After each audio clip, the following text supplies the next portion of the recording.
Why do people like this game so much from your point?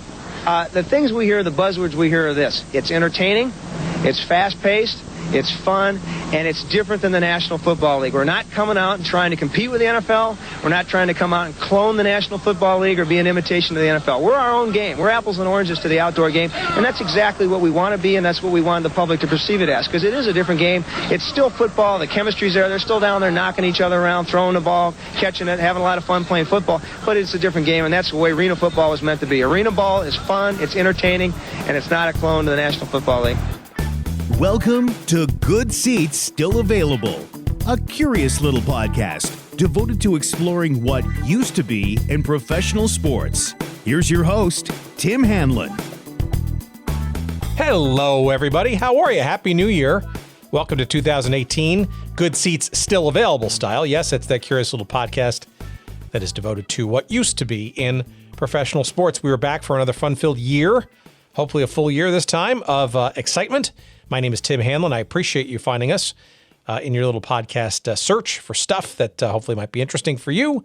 And we do hope that this week's episode is indeed in that category. We're going back to football and the indoor variety for the first time in our little journey together, and a very special guest in that pursuit. His name is Jim Foster. He is the founder and the longtime commissioner and, frankly, the originator, the inventor of the sport of arena football and the Arena Football League. And we have a very deep and detailed conversation with Jim about the earliest days of the Arena Football League and, frankly, the days prior to that, the formation of such. We get into his roots helping get pro football kind of off the ground in his home state of Iowa, his travails in semi-pro football, bringing kind of the first exhibition, if you will, of American football into Europe, which obviously led to bigger things on a professional level too, with the World League of American Football, et cetera. His early days in the NFL, the ill-fated, or not ill-fated, actually the interesting date that we've referenced in a couple of other episodes. In 1981, the MISL Indoor Soccer All-Star Game at Madison Square Garden, which conveniently for our conversation was the actual birthplace of the Arena Football League. We'll get into some of those details with Jim. We'll also talk about his days in the USFL, which got him his true professional football chops and kind of convinced him to get going in earnest to launch the Arena Football League, the AFL, also as it's known. That's why I got confused. Arena football would not be possible, would not exist without the efforts and the pioneering spirit of Jim Foster. It's interesting, too, because obviously arena football, as we record this, seems to be, teetering just a bit. I think we're down now to 4 teams, 2 of which are owned by Ted Leonsis' outfit out of Washington. He owns both the Washington and the Baltimore franchises. Obviously, the Philadelphia Soul are the defending champions, but the defending Arena Bowl competitors or runners-up, the Tampa Bay Storm, just recently folded operations, and it looks like Cleveland, the Gladiators, are going to take a 2-year sabbatical while they get their arena redone. So it's not looking particularly great for the Arena League right now, but we're going to get into some of those issues a little later in our conversation as to what possibly could make the Arena Football League stronger and better than ever going forward. This from the originator, the founder, the entrepreneur behind it all, the person by the name of Jim Foster. And he is our guest, and we're going to get to that conversation in just a couple of seconds, so hang tight for that. I think you will enjoy it immensely. Again, welcome to 2018. Our sponsorship continues from our friends at Audible. Again, that's audibletrial.com/goodseats.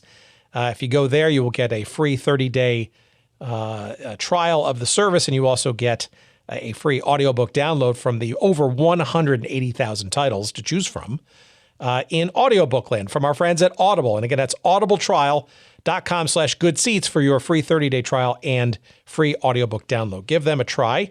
What a great way to sort of make a New Year's resolution to read/listen to more books. That's a great way to do it. And another great thing to do is, of course, go to our other sponsors and friends at sportshistorycollectibles.com. Yes, sportshistorycollectibles.com is the place for you to find all kinds of things from leagues current and former in all the sports that you know and love in professional sports. That'd be football or baseball or soccer or tennis even. You name it, that sportshistorycollectibles.com probably has that piece of curiosity that you've been lusting after or frankly didn't know you needed. Sportshistorycollectibles.com. Use the promo code GOODSEATS and get 15% off your entire purchase when you use the promo code GOODSEATS, and that's at our friends at sportshistorycollectibles.com. Thank you to Dean Mitchell, the proprietor of said site, and we look forward to more promotional stuff coming up. Keep a listen out for that. Okay, we've gotten that out of the way. We, again, appreciate you finding us, and let us get to our extensive, detailed, and really, really interesting conversation with the founder of the Arena Football League, Jim Foster, coming up.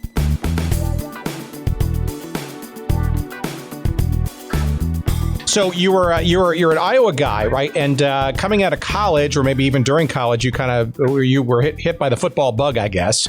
And that became sort of your career right out of college, right? Maybe you want to start there and sort of give our audience a bit of a... Well, I got hit by the football bug when I was born because my father was a former Iowa Hawkeye football player. He came right out of the end of World War II. Instead of going to Japan for the conventional invasion, thank God President Truman decided to drop a bomb because about 2 weeks before they did it, they notified a lot of guys like my dad that they were on furlough until further notice. And when the bomb was dropped, they were told, "We don't need you," and he went right over to the University of Iowa athletic offices, which had recruited him a year earlier before he went into basic training, a class of 44, which many people don't know is the last year that if you were in the class of 44 for World War II, you were going unless you couldn't walk straight or see. And he was in that class. But fortunately, he was able to play football at Iowa until a back injury from some World War II training acted up a little bit his sophomore year and shortened his career. But I grew up with my dad in Iowa City. He was very involved with the football program at Iowa. So from a young age, whether I was meant to be a football player or not, I thought I was going to be a football player. And that went on until my junior year of high school when I found out that I was actually a pretty good distance runner. And as I've said for many years, I was a football player mentality trapped in a distance runner's body. And I ended up not playing football my senior year, but running cross country and did pretty well at a state meet and ended up running at the University of Iowa. And honestly, I kind of fell into that because I was not good enough to be recruited by Iowa. But in February 1st of that year, right after a recruiting trip to Drake University, which I had some interest in going to because they had a good broadcast journalism school and a good track program, I unfortunately hit a car with a motorcycle on a warm winter day when I shouldn't have probably been on it, but I was, and I shattered my right ankle. They thought I was done running for good, and I rehabbed about 8 months later and ended up just going to the University of Iowa in Iowa City, where I grew up. And the track coach there was a legendary coach and runner at Iowa, was nice enough to let me come out and hang around with the team and try to get in shape, and I eventually did make the team. And I wasn't a great runner at Iowa. I lettered, and I scored some points, but it was a great opportunity for me to be in college athletics. And I honestly think had that not happened, I'm not sure that I ever would have gone on in sports, but I ended up getting quite a bit larger. I went from my skinny track body to being about 180 pounds and 6'2" from being 5'10" and 140 by the time I was a senior, and I ended up getting a tryout with a former Minnesota Viking farm team in Des Moines, Iowa, because I got a job nearby right out of college. And I made that team as a backup wide receiver and special teams player. And this was the last year that NFL had any remnants of its farm team system left. And the Vikings, we wore Viking uniforms. In fact, my helmet had Joe Cap's name in it.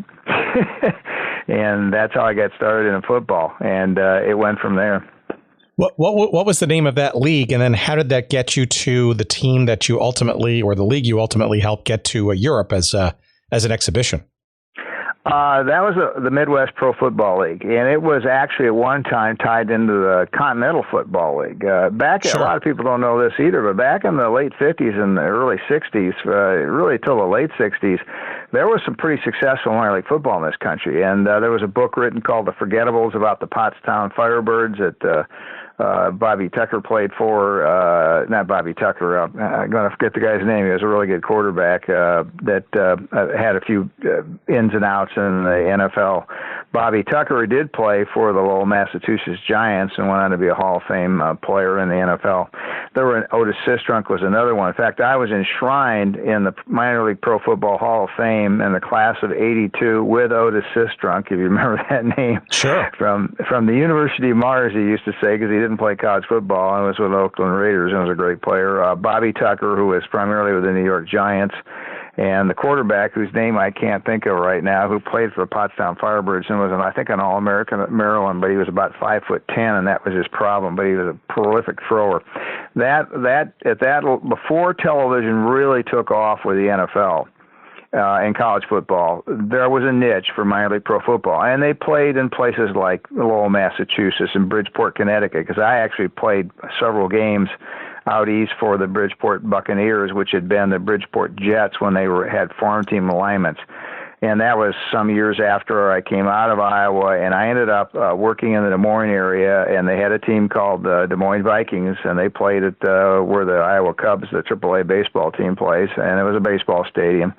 Never dreamed I was going to get to play football again, and I actually, on a whim almost, called just to find out more about him, and a guy answered the phone and said, were you looking for a tryout? And I said, well, I'm just trying to find out a little bit about it. He said, what do you play? And I said, well, I'd be a wide receiver in special teams. He said, boy, we're short there. We had two guys get hurt against the Omaha Mustangs last Saturday night, which was a team that was aligned with the Kansas City Chiefs at the time.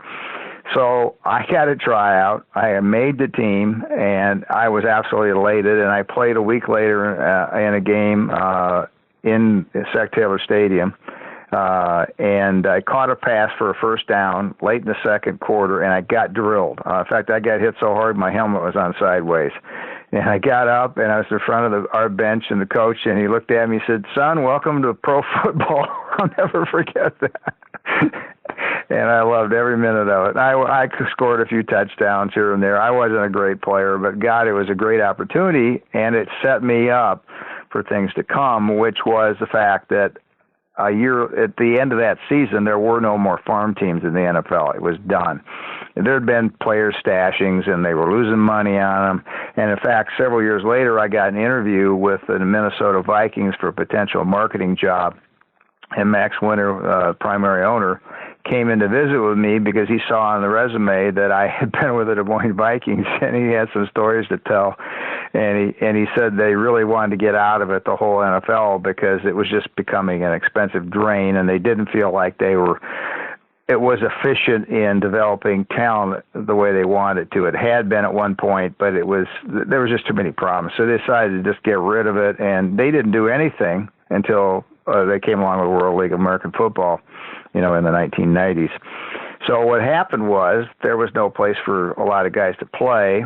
I happened to be the advertising manager of the Maytag company, the old Lonely Repairman's product, which was based just outside Des Moines and Newton. Sure. Was that during the Gordon Jump years, or was it somebody else as the No, it was what was his name? Last name was White. He was an old-time vaudeville comedian. Jesse White. There you go. Oh God, I could spend a half an hour telling you stories about how to take care of him and do commercials with him, and him having too many drinks at dinner and then not being able to finish the shoot. Oh, he was something else. He was one of the old school guys like Maury Amsterdam and all those guys, Shecky Green. He worked with all of them, man. That was an experience in its own right for a young guy out of college. But we didn't have anywhere to play, and some of the players knew I had some marketing background, because actually during the season with the Vikings, I would stand on the sideline when I wasn't playing, critiquing on how they could improve the attendance and do some more promotional things. And I didn't know it, but I really had some capabilities in that area. I just hadn't realized it yet. And a couple of them remembered it and said, "Why don't you put a team together?"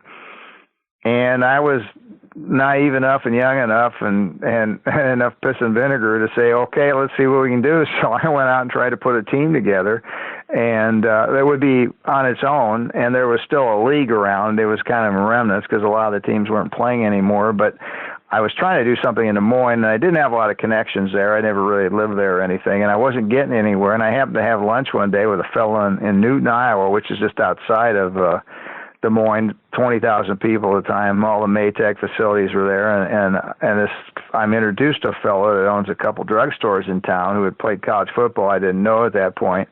And he said, Jim's trying to put a football team together in Des Moines. And he looked at me, he said, well, why wouldn't you put it together in Newton? And I said, why would I do it here? And he said, because it's not as big and we have nothing to do here. And he was right. It was a factory town and no college football or anything. And he proceeded to put a little money down and said, if you get it going, I'll put some money in. And I did my first fundraising. I learned how to put a limited partnership together, made it a nonprofit. I was really ahead of my time. I said, I don't see this thing making a lot of money. If we can break even and put some money into a charity coffer, I'd be happy. I had a good job. And that's what we did. And we became very successful. We actually were Pro Football Weekly magazine, which is still around. Hub Arkush is still very involved with it. His dad was the originator of the magazine in Chicago. They used to do a weekly page on minor league football around the country, and they had a rankings survey, which was pretty, they were kind of just going on what the information they could get. But Hub's dad had actually played minor league pro football in the Chicago area many years earlier, and he wanted to give it some consideration and coverage. And it was actually kind of a neat thing that they did that. And so they actually had a rating service, so we ranked as high as the number one in the country several years later. We actually won the Northern States Football League championship in 1976 in our third year of existence, I guess it was, yeah. And I recruited a lot of players regionally from Iowa State, Drake, which was playing major college football back then, Northern Iowa, and some other schools. We put, I think, 5 or 6 guys into the NFL out of that little town team. We had to build our own stadium almost because the high school didn't want us to play in there. They were afraid we were going to tear up their turf. So we used a small semi-pro baseball park and had to add on to it. But it was a great experience for me. Maytag let me do it. I had access to a watch line because back then you had to pay to make long-distance calls. They gave me the code to that. They had a huge IBM computer that would print anything upside down, sideways. I could do playbooks and press releases. And they knew it would be good for Newton. And since I was the manager, I was a retail advertising manager at the company at that point, and they allowed me to play. And they allowed me to do that, and I was able to put together a team, and we rounded up some local people.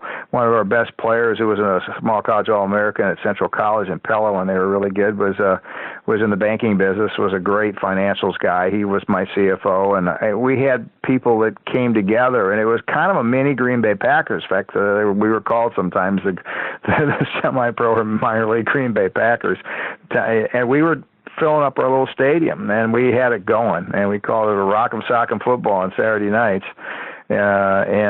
We played teams from Chicago and Wisconsin and Omaha came into the league that had been the Mustangs, and the city I live in right now, Davenport, had a team in this area is known as the Quad Cities, had a farm team, a team that had been a farm team associated with the Chicago Bears, the Quad City Mohawks, and we were pretty good. We had a lot of good players, and we moved guys on to the NFL. I picked up some cuts from the NFL, and I started to learn the business. And did a lot of promotional things. We were told at the time we were the first minor league football team to ever have trading cards. I did a deal with the local McDonald's restaurants. They did trading cards, and you got one when the kids went in to buy a hamburger or whatever. They got a trading card every week, and so we had we did some fun things, and I cut my teeth, and then I got a call one day from a fellow by the name of Joe Kapp, who had been the national coach of their football, soccer in Austria as well as in Yugoslavia, and I think he was Yugoslavian by background, but was a very good soccer coach and coached in both countries. He was the fellow that brought the first soccer-style kickers to the National Football League and to America, Pete Gogolak and Tony Fritsch. And sure. He got because he discovered somebody showed up, as he told me, at practice one day with an American football. They were kicking it around, and he started to pay some attention to it and realized he'd seen a little American football and noticed they always kicked the ball at the end of their foot, toe. And he thought, now you could probably kick it with the side of your foot. And that's how it all started. And he actually got these guys tryouts, and I think Fritz was the first one. I may have it backwards. Gogolak, and I'm going to get them mixed up. But one of them ended up with the Dallas Cowboys. It's been long enough now. And they had some impact, obviously, and they changed the foot in football, as I like to say about what they did. I mean, because the foot's still there, but the way the ball is kicked is very different than it was years ago, and for many, many years. So he got intrigued with the NFL, went to the NFL and said, you guys should bring some exhibition games over to Europe, to which the NFL, and this would have been in 1975 approximately, said, why would we want to do that? And Commissioner Rozelle, who I work for, who I have a huge amount of respect for, and really, really was the guy that galvanized and brought the NFL from limping along into the chute to get them up and launched to where they're at today, and did a magnificent job of it. Very visionary thinker. And it was him or just representing what the owner's sentiment was. Why would we want to take an American sport over to Europe? I mean, they just saw there was just no interest. And the guy, Cap, said, well, is there any other pro football? I said, well, there's some minor league football out there, they told him. He said, and I'd had a couple job interviews trying to get into the NFL. I loved my job at Maytag, but I knew already I wanted to get into the football business full time, not doing it as running a minor league nonprofit on the side. And my future wasn't as a player; it was going to be in the front office, and that's where I knew I needed to head. And they had some information on me at the league office that had been sent to them from an interview I did with Harry Humes, the then general manager of the New Orleans Saints. And Harry liked some of the things I showed him. I would get interviews when I'd go on a business trip from Maytag. If I was in an NFL city, I'd call the team up and see if I could get an interview, and I got some. And Harry was one of them. And Harry sent my stuff to the NFL and told him, this guy's a pretty good young guy. He might be somebody you might want to think about someday. Well, the NFL had that information, and when they were in the meetings with Cap, they said there's this guy out in Iowa, which he had no idea where it was, that seems to be doing some pretty good things. I had been voted the Pro Football Minor League Executive of the Year by Pro Football Weekly magazine. They had some awards they did every year, and we had been a very good team and actually almost won that mythical ratings title one year. I think we ended up second, and we won our league. And we were doing some interesting things, and we were making some noise. And so I get a call from this guy, and he says, would you like to go to Europe and play football? So as it unwound or came together, I was interested enough to go. He flew to Chicago from Europe, and I met him in Chicago, and we talked. And I was just naive enough and anxious enough to put a deal together with him to form a partnership. And I put my second partnership together, and that was the American Pro Football Tour of Europe, I believe was the name of it. And we raised pretty much local money. It wasn't a lot of money. It was like $30,000, as I remember, but it was enough to pay for airfares, and he had funds he brought along, but we had to pay for our airfare and some promotional costs and some equipment and this and that. But long story short, we took we became the Iowa Nighthawks for that trip. We were really in Newton, which is a suburb of Des Moines, a distant suburb, but we operated in the name Iowa Nighthawks. And we went along with the Chicago Lions, which was a city team in the Northern States Football League, tough team. Had a lot of rough, tough guys on the team. And the ownership was Polish, or Polish extraction. There's a lot of Polish people in Chicago. And he was intrigued with the idea, so they became the team to go along. Originally, we were looking at taking 4 teams, but the matrix of it was too complicated at the time. And a couple of teams that thought they could put money together couldn't. But Joe Plotchek was his name, I believe. The owner of the Chicago team had some money, and he wrote a check, and they went along. We beat the daylights out of them. They weren't as good as we were. We had good games with them in the league, but we played 5 games in 5 cities, and it was a little too much for them. And I picked up some extra good players as a recruiting tool. I said, if you come play in Europe for 5, if you play for us during the season, you can go to Europe with us. And so I got some pretty outstanding players, actually, had been stars at Iowa and Iowa State, and UNI in particular, to come along. and a couple guys have been cut from the NFL. So you're okay. So in all of that, right? You essentially you've gotten almost like an MBA in football management, right? As well as a specialty, I guess, in the art, I guess, of promotion, right? Which clearly seems to serve you well because you obviously did get into the NFL at that point using those skills, actually, right? Which I didn't know at the time was going to happen. We went over there. We played Paris, Versailles Stadium. We played a game in Germany at I believe it was Rhein-Main Air Force Base. It was a big Air Force base in the suburbs of Germany. We stayed in Landstuhl. And that game actually, I'll footnote it, became the starting point for American football really growing into what it is in Europe, which is substantial if you follow that at all over there. Sure. Because the base asked us that we would let the German workers bring their kids to the game. We did it on air. We did this game for the military, and we said, sure, why not? And there were all kinds of German kids running around. They were so intrigued with our game that after we left, they started hounding some of the guys on the base, the soldiers. Could we learn how to play football? And they ended up rounding up footballs and taught them how to play, and then eventually put a small league together in the Frankfurt area with uniforms, and it grew from there.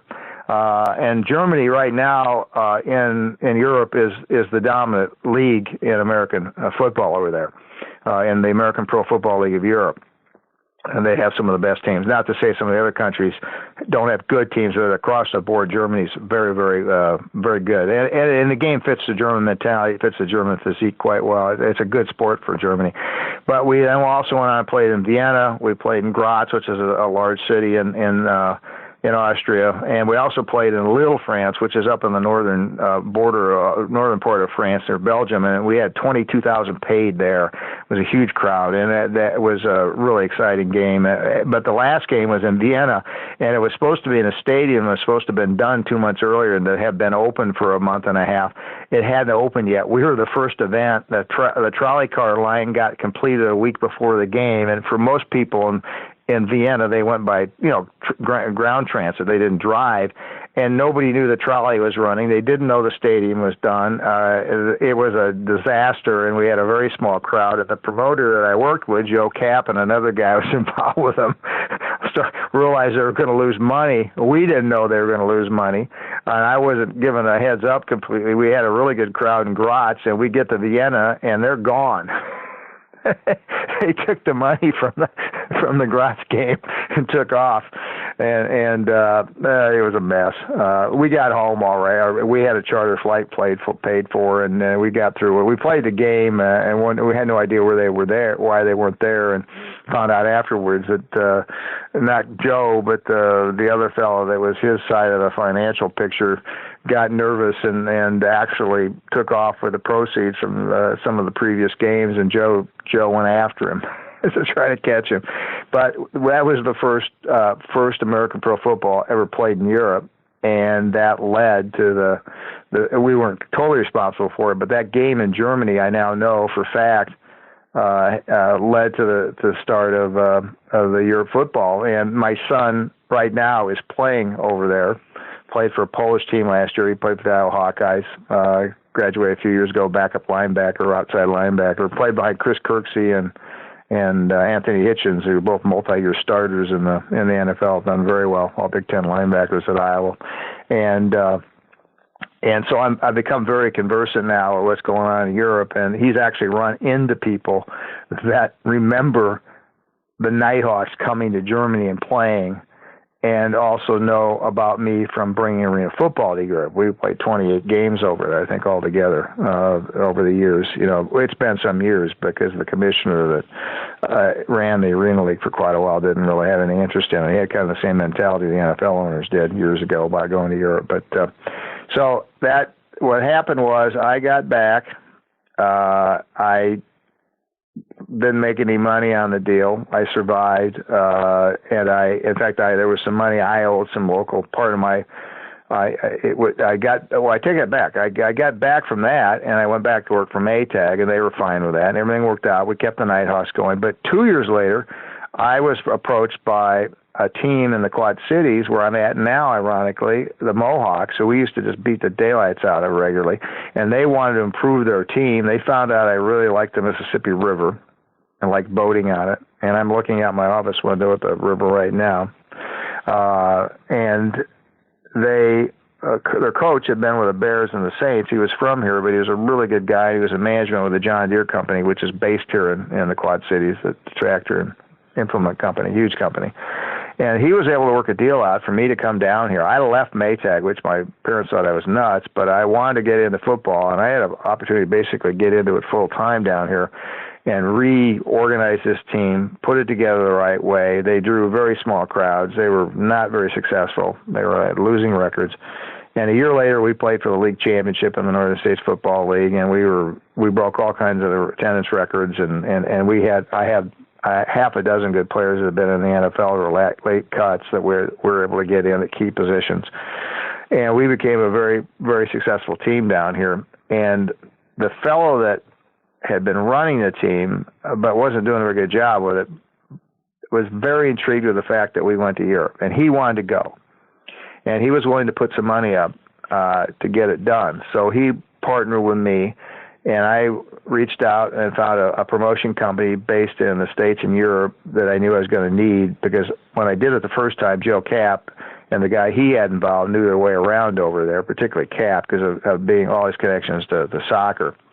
But I knew getting the stadiums booked and a lot of the arrangements were going to require somebody beyond my expertise, having just been there for 1 year.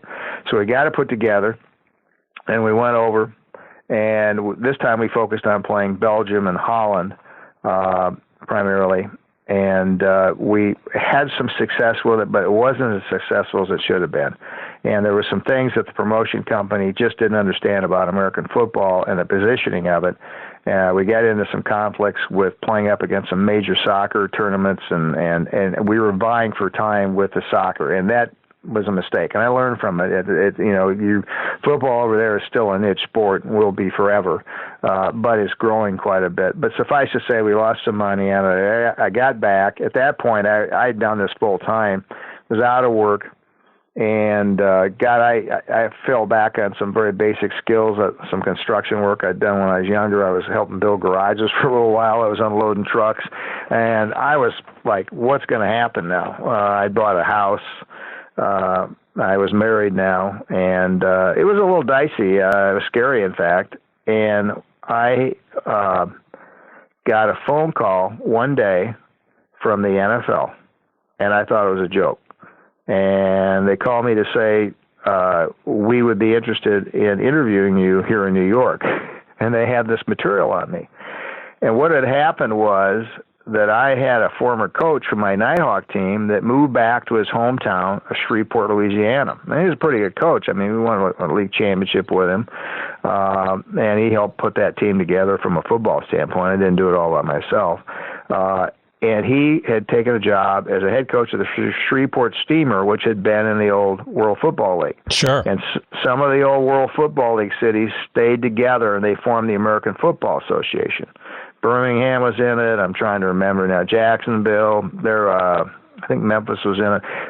San Antonio was in it. They had some of the teams from the old World Football League, and they kept the names, and because that went under after 3 years, and they tried to reignite it. And Shreveport actually was getting decent crowds. Some of the cities weren't too bad. And this coach, Jim Williams was his name, who was a great guy and a great friend. Older fella, he was a mentor. He was a good man. He helped me a lot. He said, I want you to come down here and be the GM. And there was a wealthy car dealer down there, owned several Ford dealerships and other Ford brand label product brands, that was funding it. And so they flew my wife and I down there, and it was a chance to get back in the business and go to a higher level. And I knew I wasn't going to be going back to Europe. I knew there was potential there, but I certainly didn't have the wherewithal to do it right away. And so I was going to take this job.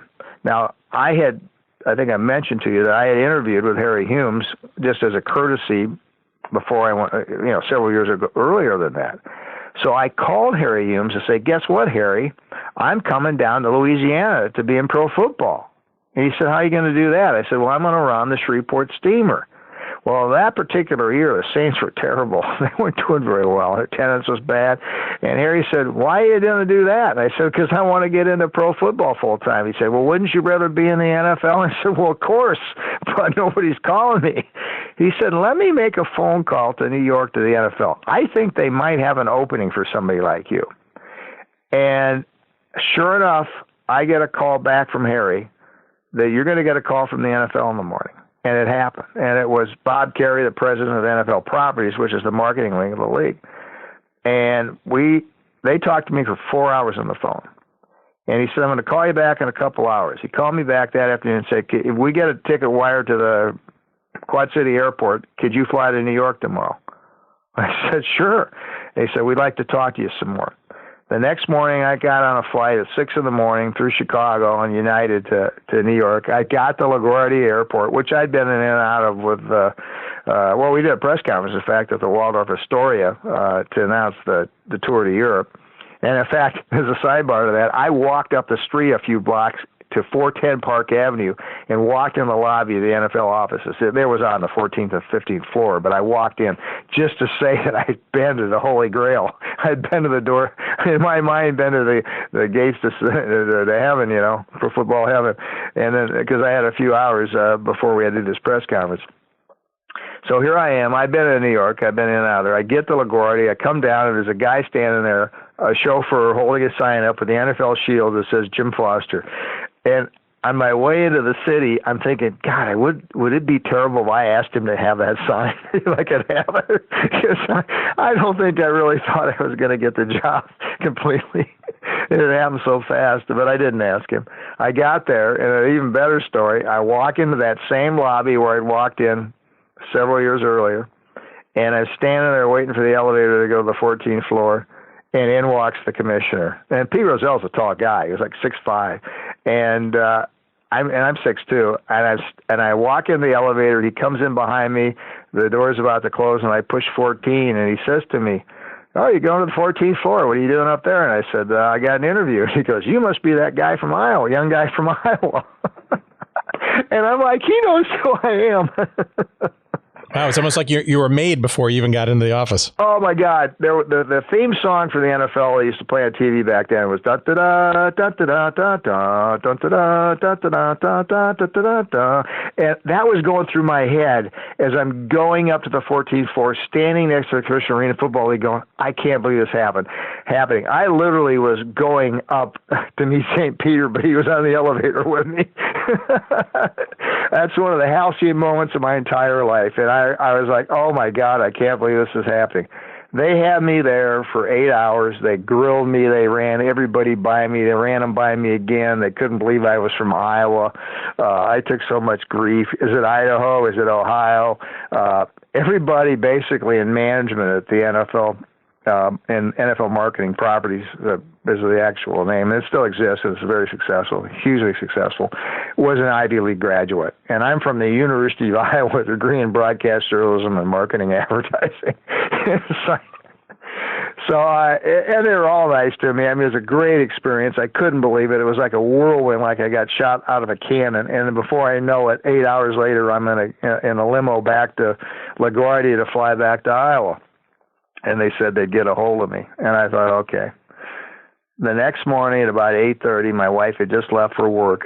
And we lived in this big old house that had 12-foot ceilings, this whole house built in the 1870s, really neat old house. Very close to where I live right now, in fact. The phone rang, and I answered it, and it was Bob Carey. And he said, Jim, how'd you like to come to work for the NFL as promotion manager? And I swear to God, I was on the ceiling floating up against the ceiling for at least 5 minutes. I mean, I just couldn't believe it. I still remember that call. It was halcyon enough to go up the elevator with Pete Rozell, but when I got that call the next day and they asked me that, I mean, it just changed my total life. I mean, it just was unreal, and I was very blessed. And I've been blessed with a lot of things that happened in my life. But I did go to New York, left Iowa, and Thanksgiving Day, we left Davenport, went back to Iowa City where I'm from, had Thanksgiving with my family, and we drove to New York the next day. And it was an incredible opportunity. It was an amazing job. I probably never would have left it, but opportunity strikes sometimes. And in 1981, I went to that indoor soccer game at Madison Square Garden, the Major Indoor Soccer League All-Star Game, and pulled that now iconic or fabled, whatever you want to call it, 9 by 12 manila envelope out of my briefcase, which was full of press clippings on the Iowa Hawkeye basketball team when Lou Wilson was here, and they made the Final Four. Again, they went to the Final Four that year. And the New York media didn't cover the Big Ten at all. That's one of the reasons Rutgers and Maryland are in the Big Ten now. I had something to write on. I did the outline of a hockey rink on it, and as they say, the rest is history in some respects.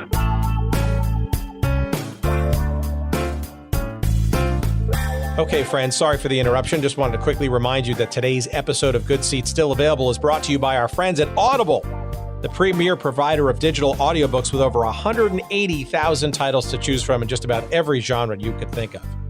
Audible titles play on iPhone, Kindle, Android, and more than 500 devices and MP3 players for listening anytime, anywhere. And for a limited time, my audience can listen to a free download of any book that they choose, as well as get a 30-day free trial when you go to audibletrial.com/goodseats. That's audibletrial.com/goodseats. And you can choose from over 180,000 titles, as we said, including one that I'm listening to right now. It's called The 10-Gallon War by John Eisenberg. That's the story of the NFL's Cowboys, the AFL's Texans, and the feud for Dallas's pro football future. Another one on my list, which I have yet to download but is on my queue, that could be interesting to our audience here, is called The National Forgotten League by Dan Daly, entertaining stories and observations from pro football's first 50 years. Those are just two of the many thousands of titles to choose from, and not just in sports history, but you name the genre that you might want to listen to, and Audible's got it. By the way, two guests perhaps that we'll have on the show, hopefully sometime soon. But again, go to audibletrial.com/goodseats for your free 30-day trial, as well as your free audiobook download to try it out for yourself. Again, that's audibletrial.com/goodseats. And now, back to our conversation.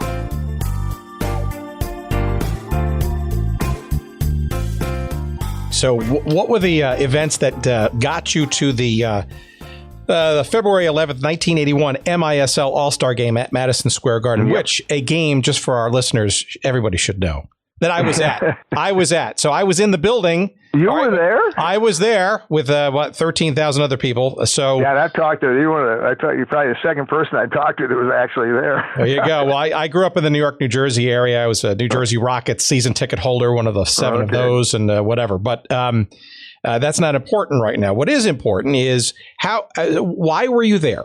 And then sort of the events, and what happened while you were there. I'm just curious as to sort of the events that led up to why you happened to be in the Garden watching an indoor soccer game, for God's sakes. Well, I am the promotion manager of the NFL. I have an interest in sport, and I love football. But I was living out in Darien, Connecticut, and we had cable TV out there, as I remember. I think we did. And I saw a couple of New York Arrows games from Long Island, from Nassau Coliseum on TV. And I thought it was kind of interesting playing soccer indoors. Who thought of that, And that was the extent of it at that point in time. But then one day I pick up the Times, New York Times at the train station riding in from Darien into the city on the north line, the old New Haven line, and from Bridgeport. And I get it. I'm reading that there's going to be a Major Indoor Soccer League All-Star game in Madison Square Garden a couple of days later.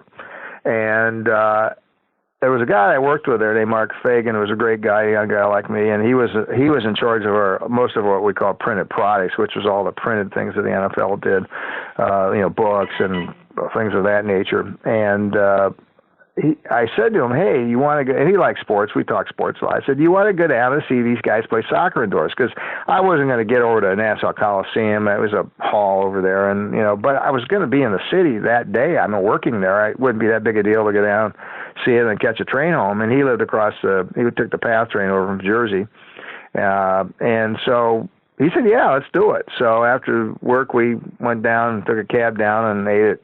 I think was there some restaurants called Toots Shores? Yeah, I think it was Toots Shores. There was one right across from the Garden. We went in there and had a burger and beer and walked across the street, and it was probably, and I guess it was probably not even, they played, did they play quarters? I think they just played 2 halves, as I remember. Nope, it four was maybe quarters. Halfway through the first half. No, 4 quarters. Yeah, definitely 4 quarters. Oh, it was 4 quarters.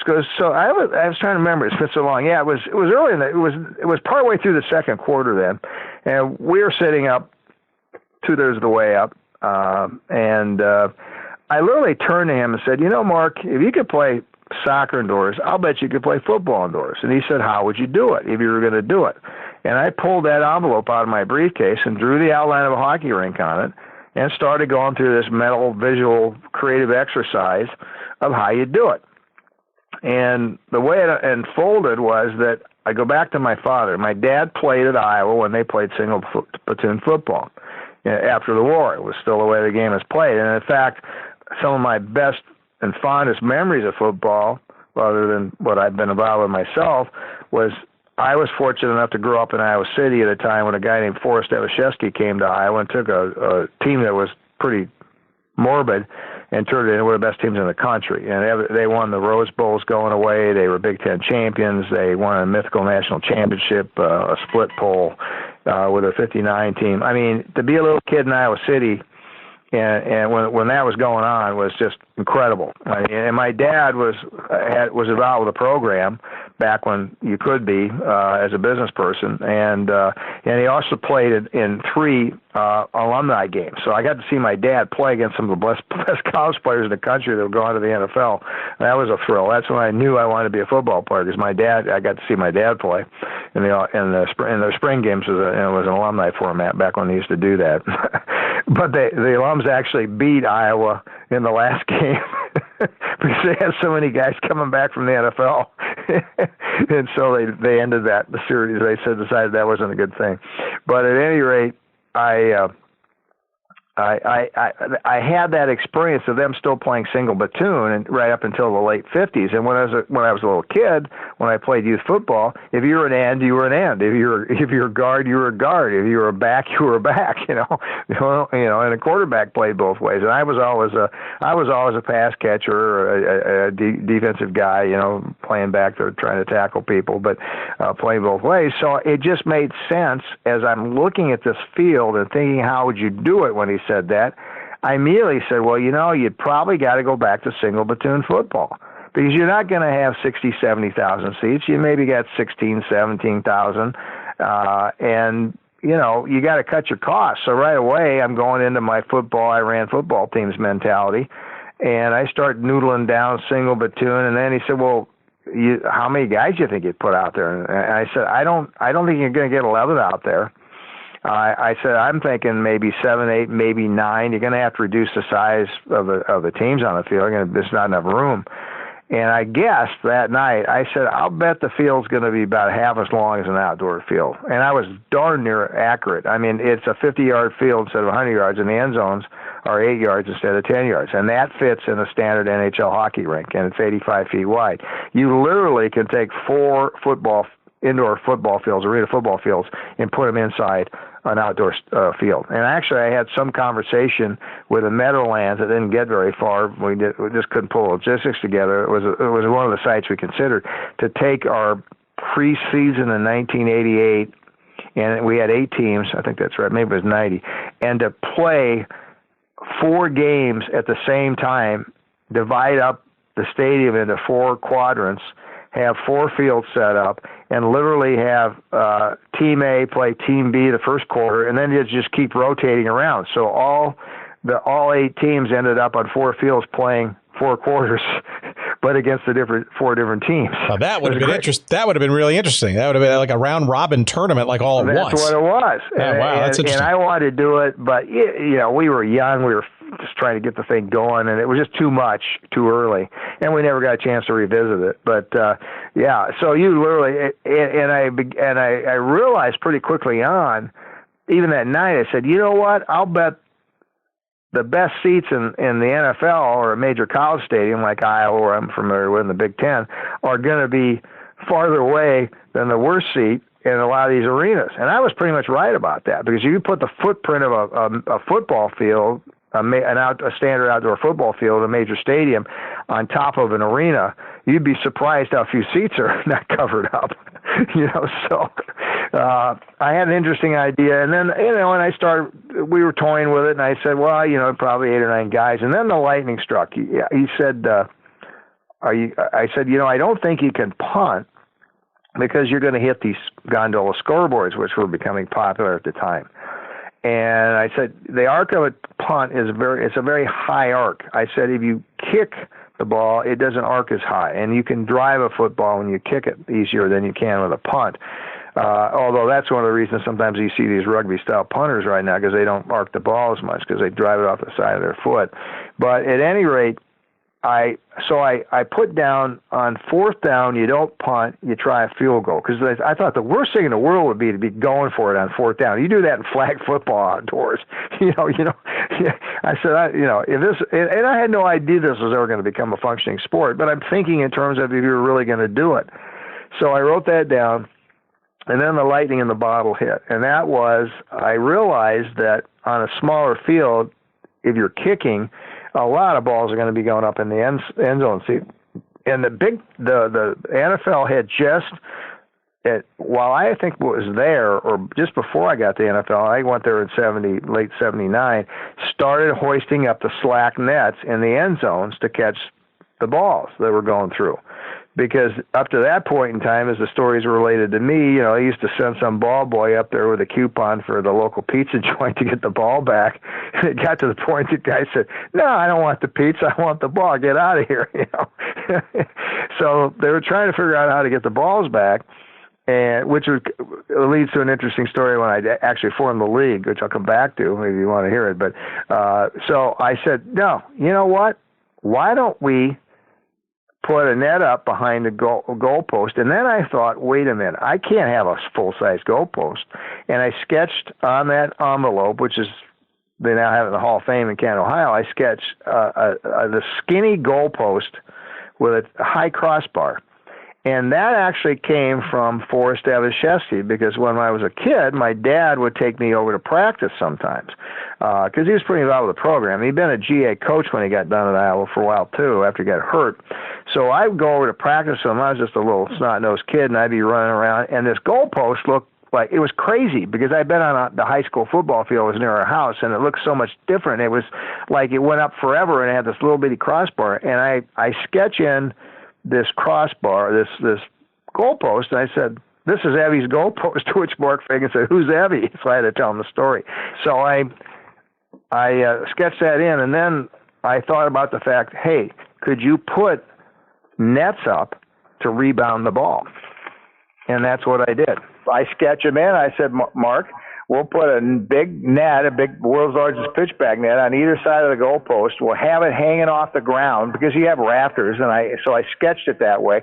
Although the original sketch, I don't have the envelope in front of me, or a copy of it. But I think originally I had it on the ground, and then I lifted it back up because I thought, hey, you can hang it from the rafters, and you'll be able to run under the net, because although initially we did have the nets all the way down to the field, and then realized that, guys are going to get caught in the nets and everything. It's not going to, fingers are going to get yanked, and that doesn't work. So we lifted them up off the ground, and they are 8 feet off the ground. They've been that way since the very first test game in Rockford. But so that was the idea, and you could actually play the ball off the net on the carom, and he thought that was a really cool idea. So, that's the genesis of what happened. There was some other thinking, about, certain plays and this and that, but it was this basic idea that you could play it indoors. So we went our merry way that night. He went back to New Jersey after. I don't even remember much about the soccer game after that, but and I'm not a big soccer guy, obviously. And see, the funny thing was, we had no soccer in Iowa. When I was growing up, there was nothing. I mean, nobody played it. And then we had an exchange student come from Uruguay, Jose Otero, and Jose missed soccer so much that he got some of the football players, some of us, to go out and kick the ball around with him. All we did was just knock each other down, but that was as close as we ever got. So I really had never experienced soccer at all until I went to that game. And it's kind of funny how it turned out. But we went on our merry way. The next morning I come into the office. Mark had got in before I did a little bit. His train, he took us a little earlier. And guys are going, hey, what are you going to do about your indoor football? And I'm going, what do you mean? I'm like in a panic. I'm thinking like, I love my job at the NFL. I'm not going to do anything, you know. Little did I know.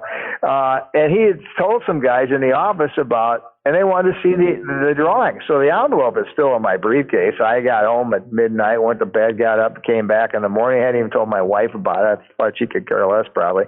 Some goofy idea, because I'm always having ideas. I always have since I was a little kid.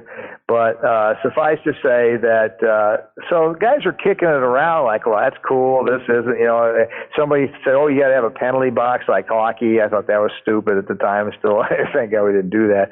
But then what happened was a fellow that was a senior creative director for, I want to say Gray Advertising. That's not right. It was our advertising agency we used. By the name of John Gagan, came in to see me on some stuff he was doing for me, some creative work for marketing of the league and promotion. And Fagan knew him, Mark, and Mark comes in and said, hey, did Jim tell you about his idea for indoor football? Well, he told him about it. He thought it was a really cool idea. He was looking at the envelope. He loved football. He was from Cincinnati. He was a Bengals fan. And he had ideas right away. He was very creative, so he could envision it really, really well. He came back about 5 days later, and he opens up this big art valise and pulls out, and I have it. It was like 2 by 3 drawing that he'd done with colored markers, I believe, but with a lot of detail, what it would look like to be in an arena football game in an arena. And it was like, it was a halcyon moment, because what was in my head, he had transferred to paper to an artboard. And I'm like, oh my God. He had the nets there hanging, and the audio. He took a lot of time to do it. I was just overwhelmed by it. And he said, Jim, this is a good idea. This could work. And he stayed involved with me all the way up into the first season. He affected our advertising all the way through the first season. And he did a lot of it pro bono just because he was so enthused about it. And so that was the first vision of it. And then guys kept asking me about it. You ought to do something about it. Then I had another friend that I rode the train with back and forth to Darien that got to be a good personal friend by the name of Brad Barton, who was also in the ad agency business with Dentsu Advertising, which was the big Japanese agency that had a lot of accounts in the United States, particularly with the Japanese car companies. And Brad had been with some other ad agencies, and Brad said, I know guys that work with sports television that ride the train out to Darien. A lot of them lived out in that area. And he said, we ought to talk to them about what you're doing. And I said, well, Mark, this is just a rough idea. And he said, no, we got to bounce it off them. So we're on the train one day, and we go to the bar car to have a beer. And he said, see that guy over there? That's Bill Grimes. He's the president of ESPN Television. He said, I know Bill really well. He lives down the street from me. So he brings me over and says, Bill, this is Jim Foster. He's the promotion manager of NFL Properties. He said, but he's got this idea for playing football indoors. And Bill goes, really? He says, wow, that's kind of interesting. How would you do it? And so I'm telling him a little bit about it. And he said, we ought to sit down and talk about that someday. And so we get off the train, and Brad says to me, you got to do something about this, Jim. I go, yeah, I guess I should. So we were able to make small print copies of which was a task back then, because you couldn't transfer drawings that were big to small very easy. We were able to do it. We made some drawings, and then I wrote a business plan up. I actually took a couple of days off because by then it was spring, and I remember sitting, and originally it was my kitchen table when I came out of college. It was one of those old metal and kind of ceramic. It looked like ceramic. It had metal trim on it. It was kind of a deco art looking thing. And I kept it all these years because I sat at that table on our porch, a screened-in porch in Darien, and wrote up the rules of arena football, wrote up a basic business plan, an overview of how it would work. And I couldn't type to save my life because when I grew up, typing was optional, and I had a secretary right out of college. So I was actually getting girls that worked at the NFL for me, or with us, for various departments. I'd bribe them with a free dinner at a restaurant they wanted to go to, or lunch or something, to type up these pages of manuscript all written by hand. And so I got it all done. And Brad Barton from Dentsu set up meetings with NBC, CBS, ABC, Turner Network, and ESPN. And we went around and I got an art case to put the big drawing in, and we'd take that and we had these business plans, printed off and collated, and I'd go in and we'd tell them what it was, and they all were interested in it. And NBC called me up, and I had met with Art Watson, who was then the president of NBC Sports, and Sean McManus was there with him. And Sean, I think right now is the president of CBS Sports, if he hasn't retired yet. And they called me back and said, "We'd like to talk to you more about this." And Bill Grimes, we went with Bill and Scott Gutowski. Scotty Gutowski was his number 2 at the time, as I remember. And they really liked it a lot. And they said, "We want to get back to you." So I went to NBC the second time. They offered me a contract to play a game on their Saturday afternoon sports anthology show. And I had like a 4-year, I'm trying to remember. No, we ended up with a 4-year window to do it. They weren't in a big hurry, but they wanted to do a game to see how it would play, which was in keeping with my thought process from the beginning. I wasn't thinking, once this thing started to get some legs underneath it, I'm thinking, God, if we were really going to do this, how would you do it? Well, you're not going to go out and put a league together right away. You got to test this thing. You got to really understand what you're dealing with. Because if it doesn't work, I wasn't even sure that mechanically it was going to work on that small field. That was the first thing I had to get clear in my head and make sure that from a mechanics, logistics standpoint, it worked. So we negotiated a 4-year window. It was very easy to do. They were very willing to work with me. They gave me $50,000 in rights fees to do it and $50,000 to produce it. And I thought, oh, I can't believe this. This is unreal. What am I going to do? I get this great job at the NFL. And I pretty much told them, I don't really want to walk away from my job as a promotion manager in the NFL. I had like this dream job. I was a guy from Iowa and fairy dust had been sprinkled on me, and I was just living the life, and it was going well there, and I didn't really want to leave. And so they said, yeah, that's cool. Well, we just want to have the rights to work with you if you do something. So I still have that signed contract. And then I went back to Bill Grimes with Brad, and Bill said, that's cool, because if you can get NBC to do it, that's actually a good thing. And he said, if this really takes off, then we would ask to we can negotiate out a window for cable television. And I said, that's great. So he said, we're there. I got a letter from Stone, a file. He said, we want to do it. So let's just see where it goes. Well, at that point, I was busy putting a major promotion together for the NFL called the NFL Tailgate Program, which was the first time the NFL really ever looked at tailgating and decided to try to market it. And I was the guy that did that, and it was very successful. And that was the heart and soul of what I was doing at that point. But as time went along, I kept thinking about it and working with it. And Brad kept bugging me, and John Gagan, the guy that did the original drawings, kept saying, you got to do this. And I was happy doing what I was doing with the NFL, but it was kind of in the back of my head that I couldn't let it go fallow. I started using disclosure letters because somebody said to me pretty quickly on, somebody might steal your idea. And I hadn't really thought about that, and so I started using disclosure letters. And one of the amazing things that happened was I went to work with the Pro Football Hall of Fame game in Canton in 1980. Was it the 80? It was the second game in 81 that I did. And I'm in this get-together for all these famous former Hall of Famers, which was really as cool. I had more fun doing the Hall of Fame games than I ever did doing the Super Bowl or the Pro Bowl in Hawaii. I mean, they were all great events, and to be a part of them was special.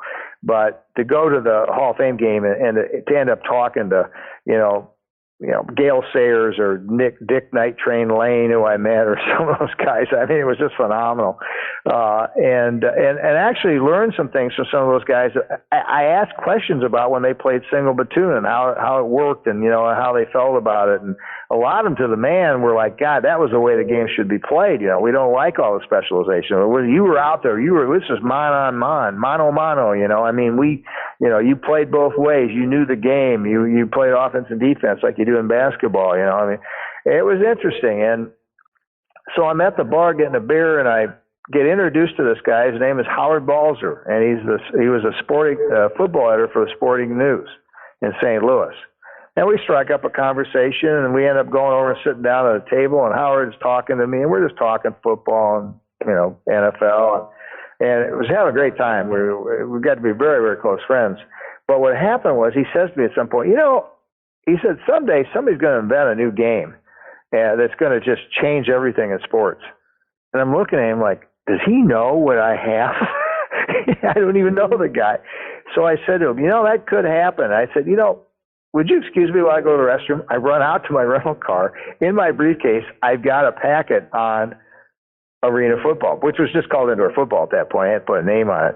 And the disclosure letter. So I bring it in. I sit down. I said, would you like to know about this new sport that might happen? He says, what do you mean? You just mentioned it. I said, yeah. I said, well, I have something here if you'll sign this disclosure letter, which he was very dubious about signing it first. After I signed it, we go through this whole thing, and Howard Balzer became a convert right there. He said, oh, my God, this is amazing. He said, this is really cool. So Howard tracked what I was doing from that point on behind the scenes. He was sworn to secrecy. He was the best guy in the world about it. When we played the test game in Rockford, when I went public finally, and all those people came, those 1,500 people came to see a real game, a test game for the first time, and it was exposed. Howard got the invite to be the media rep there. He was the first guy from the media, from print media, ever to go, and he had exclusive rights to that. And then I invited ESPN, and they sent a crew out from Chicago, which ran on ESPN Sports Center that night. I don't know, that's still on YouTube. I don't know if you've ever seen that. Greg Gumbo's got this big head of hair, and they do this thing about this new game in Rockford, Illinois. We ran that night on Sports Center. It was, oh my God, it was like you were on Johnny Carson or something. It was unbelievable. And Howard broke a full-page story in the Sporting News the following Tuesday, I think it came out, about this new game called this new indoor football game. Well, let's talk about that, because we're going to blow through your USFL detour, because I don't want to get away from the story here, because on Sunday, April 27th, 1986, in the afternoon, apparently there was some debate as to whether it was in the evening or whatever. No, it was an afternoon game, 1 o'clock kickoff. There you go. We're at the Rockford Metro Center, which is now called the Metro Center, right? Which is about now 5,000 seat, 6,000 seat arena. Now called the BMO Harris Bank Center, which was general managed by a guy named Doug Logan, later to become the MLS commissioner. That's right. Give me some sense of, okay, so if you can sort of fast forward, how did you get from socializing and non-disclosuring this idea to the actual test game? How did you know that it was time, and how much preparation, and why Rockford, and give us a little bit of insight as to sort of what's going through your head in this process, because you're literally now, it's almost like a wedding, right? You're planning and you're trying to put it all together. You think it's going to work, but you don't know until it happens, right? Birthing a baby, really. Another a little analogy. bit of both. Sure. Well, actually, we do have to go back to the USFL, because the USFL was what cemented the reality that I needed to do it. So I'm happy at the NFL. I love my job. But in the third year, the USFL gets announced. And in fact, I would find out later that they had been talking to ESPN when ESPN was talking to me, and they'd been talking to NBC. But at that point, they were pretty preliminary too. So NBC went ahead and signed me up, and Bill Grimes liked the idea so much, as I would find out later, that he said, hey, no matter what happens with the USFL, this arena football thing might be interesting. Well, the timing worked out pretty well for me, because when they announced the USFL, I was totally committed to doing my job at the NFL. I didn't have the funding. I didn't see the, and you made a good point there. I asked a good question. I didn't really see the path at that point getting me to doing arena football yet. And I'm working for the best sports league in the world, in my opinion. And I've got a tremendous job. I'm flying all over. I'm working with the different teams. I'm doing the Pro Bowl, the Hall of Fame game, the Super Bowls. I mean, it was an incredible experience for somebody my age. I was 28 years old when I got hired by the NFL's promotion manager. I mean, I found out that they had interviewed guys who were a lot more experienced, guys with MBAs, most of them, probably all of them. I mean, I was just like shot in the dark that hit, And I did a good job for them. I won 2 Gold Helmet Awards for marketing excellence from the NFL. I'm very proud of that. And those are the Emmys of the business of the league. So I mean, I don't even know if they do them anymore, but they did then. But suffice to say that I was pretty happy. And then the USFL gets announced, and I got a call one day from the USFL. They had some information on me and said, "Would you be interested in talking to us about coming over to do marketing for the USFL, to which I basically said politely, I'm very, very happy with the NFL. If I'm going to do marketing and do promotion in the capacity I'm in, I'm not really interested in a lateral move. And the guy that called me says, well, would you be interested in the USFL under any circumstances? I said, the only thing I'm really interested in long term at this point, not mentioning that I had this idea in the back of my head, was, and this was my goal at that point, would to be a general manager of a team. Because I enjoyed running the football teams I'd run, the Nighthawks in Iowa, and then the Quad City Blackhawks down here in the Quad Cities, which straddles Illinois and Iowa where we're at.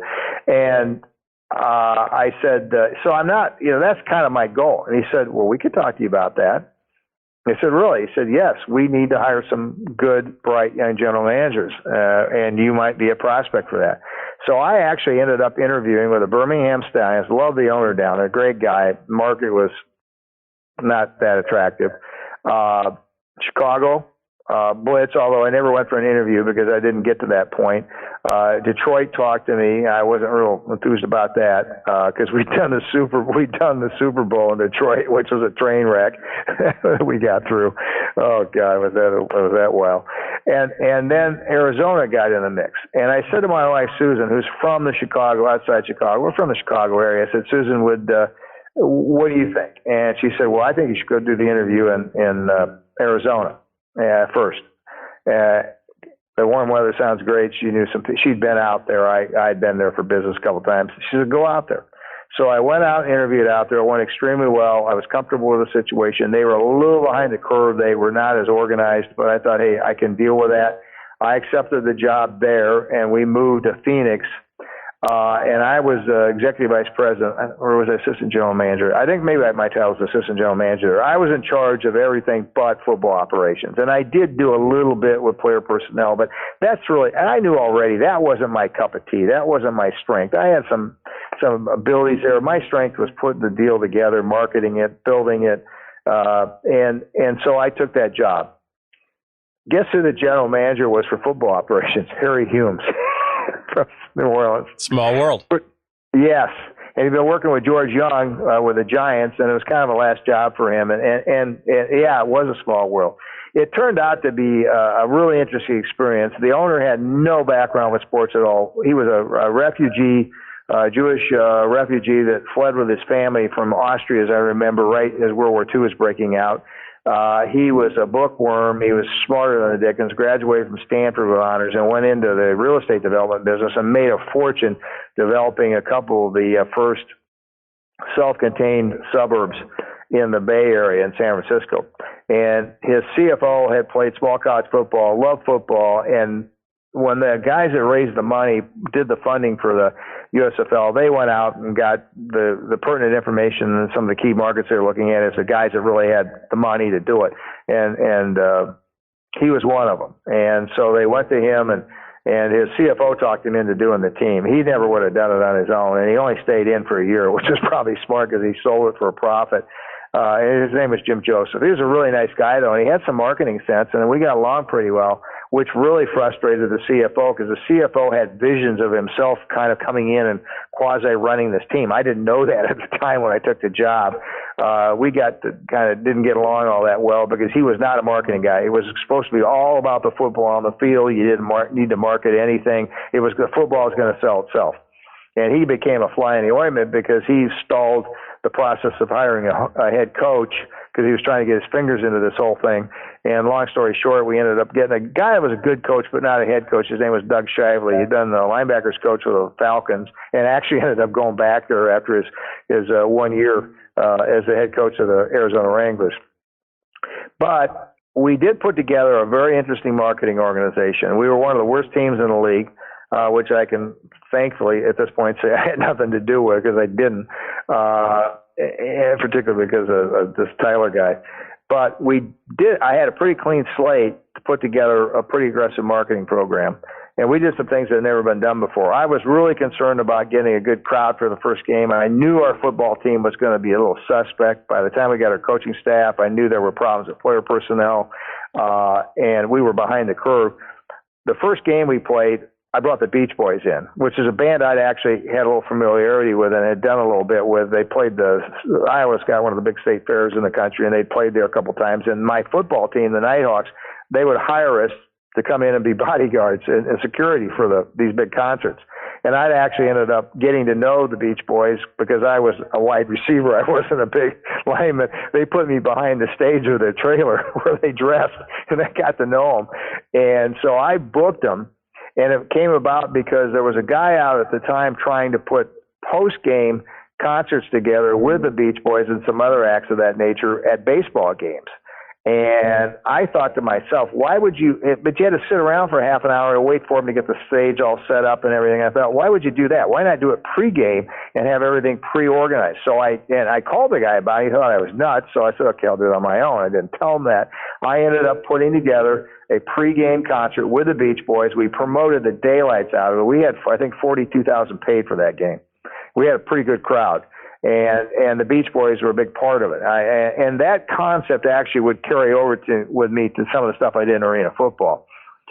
And it went great. We got our butt beat by the Oakland Invaders. We weren't a very good team.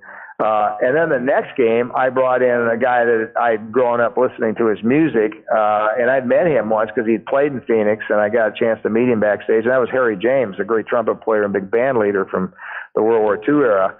And we had all these retired people living in Phoenix, and this was in March. And so I figured, hey, why not get after that segment of the audience? And we drew a pretty good. We didn't draw as many as we did for the first game, but we drew a lot of older profile, demo people for that game with Harry James. It turned out to be one of the last concerts he ever played. He got sick not long after that and died.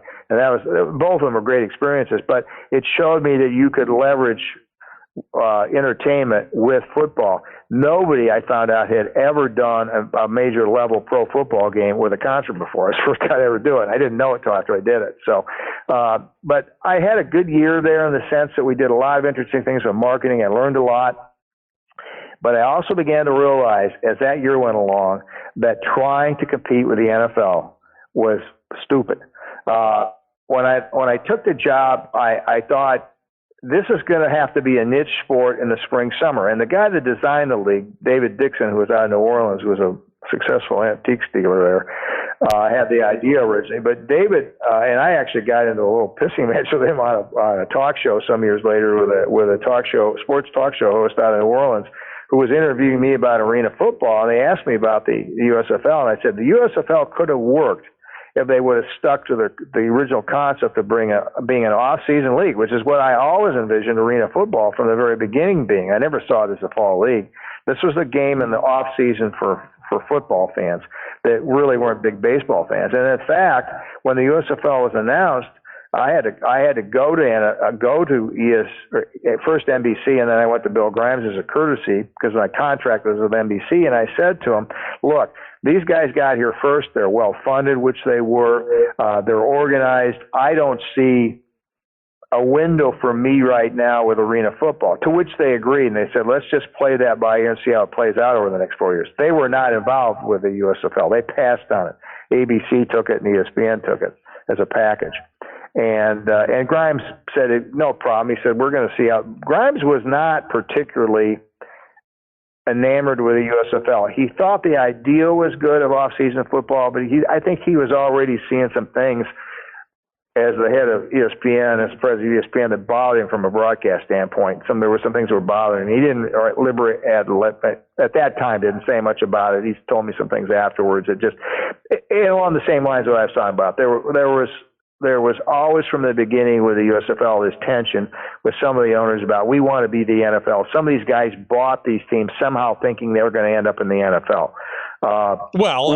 Including our current U.S. president. Yes, right? Well, I had some experience with our current president.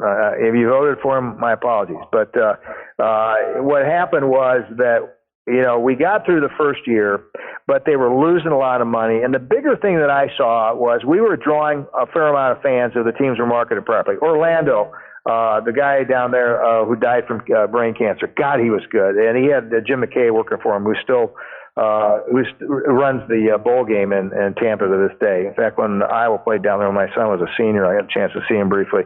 Bassett, Harold Yeah, Bassett you're talking was about the Tampa Bay Bandits, Bassett, yeah, and, Burt brilliantly operated Reynolds. team. They were the in there, best, but they had more resources than I had. They got started earlier, and they had a pretty good football team too.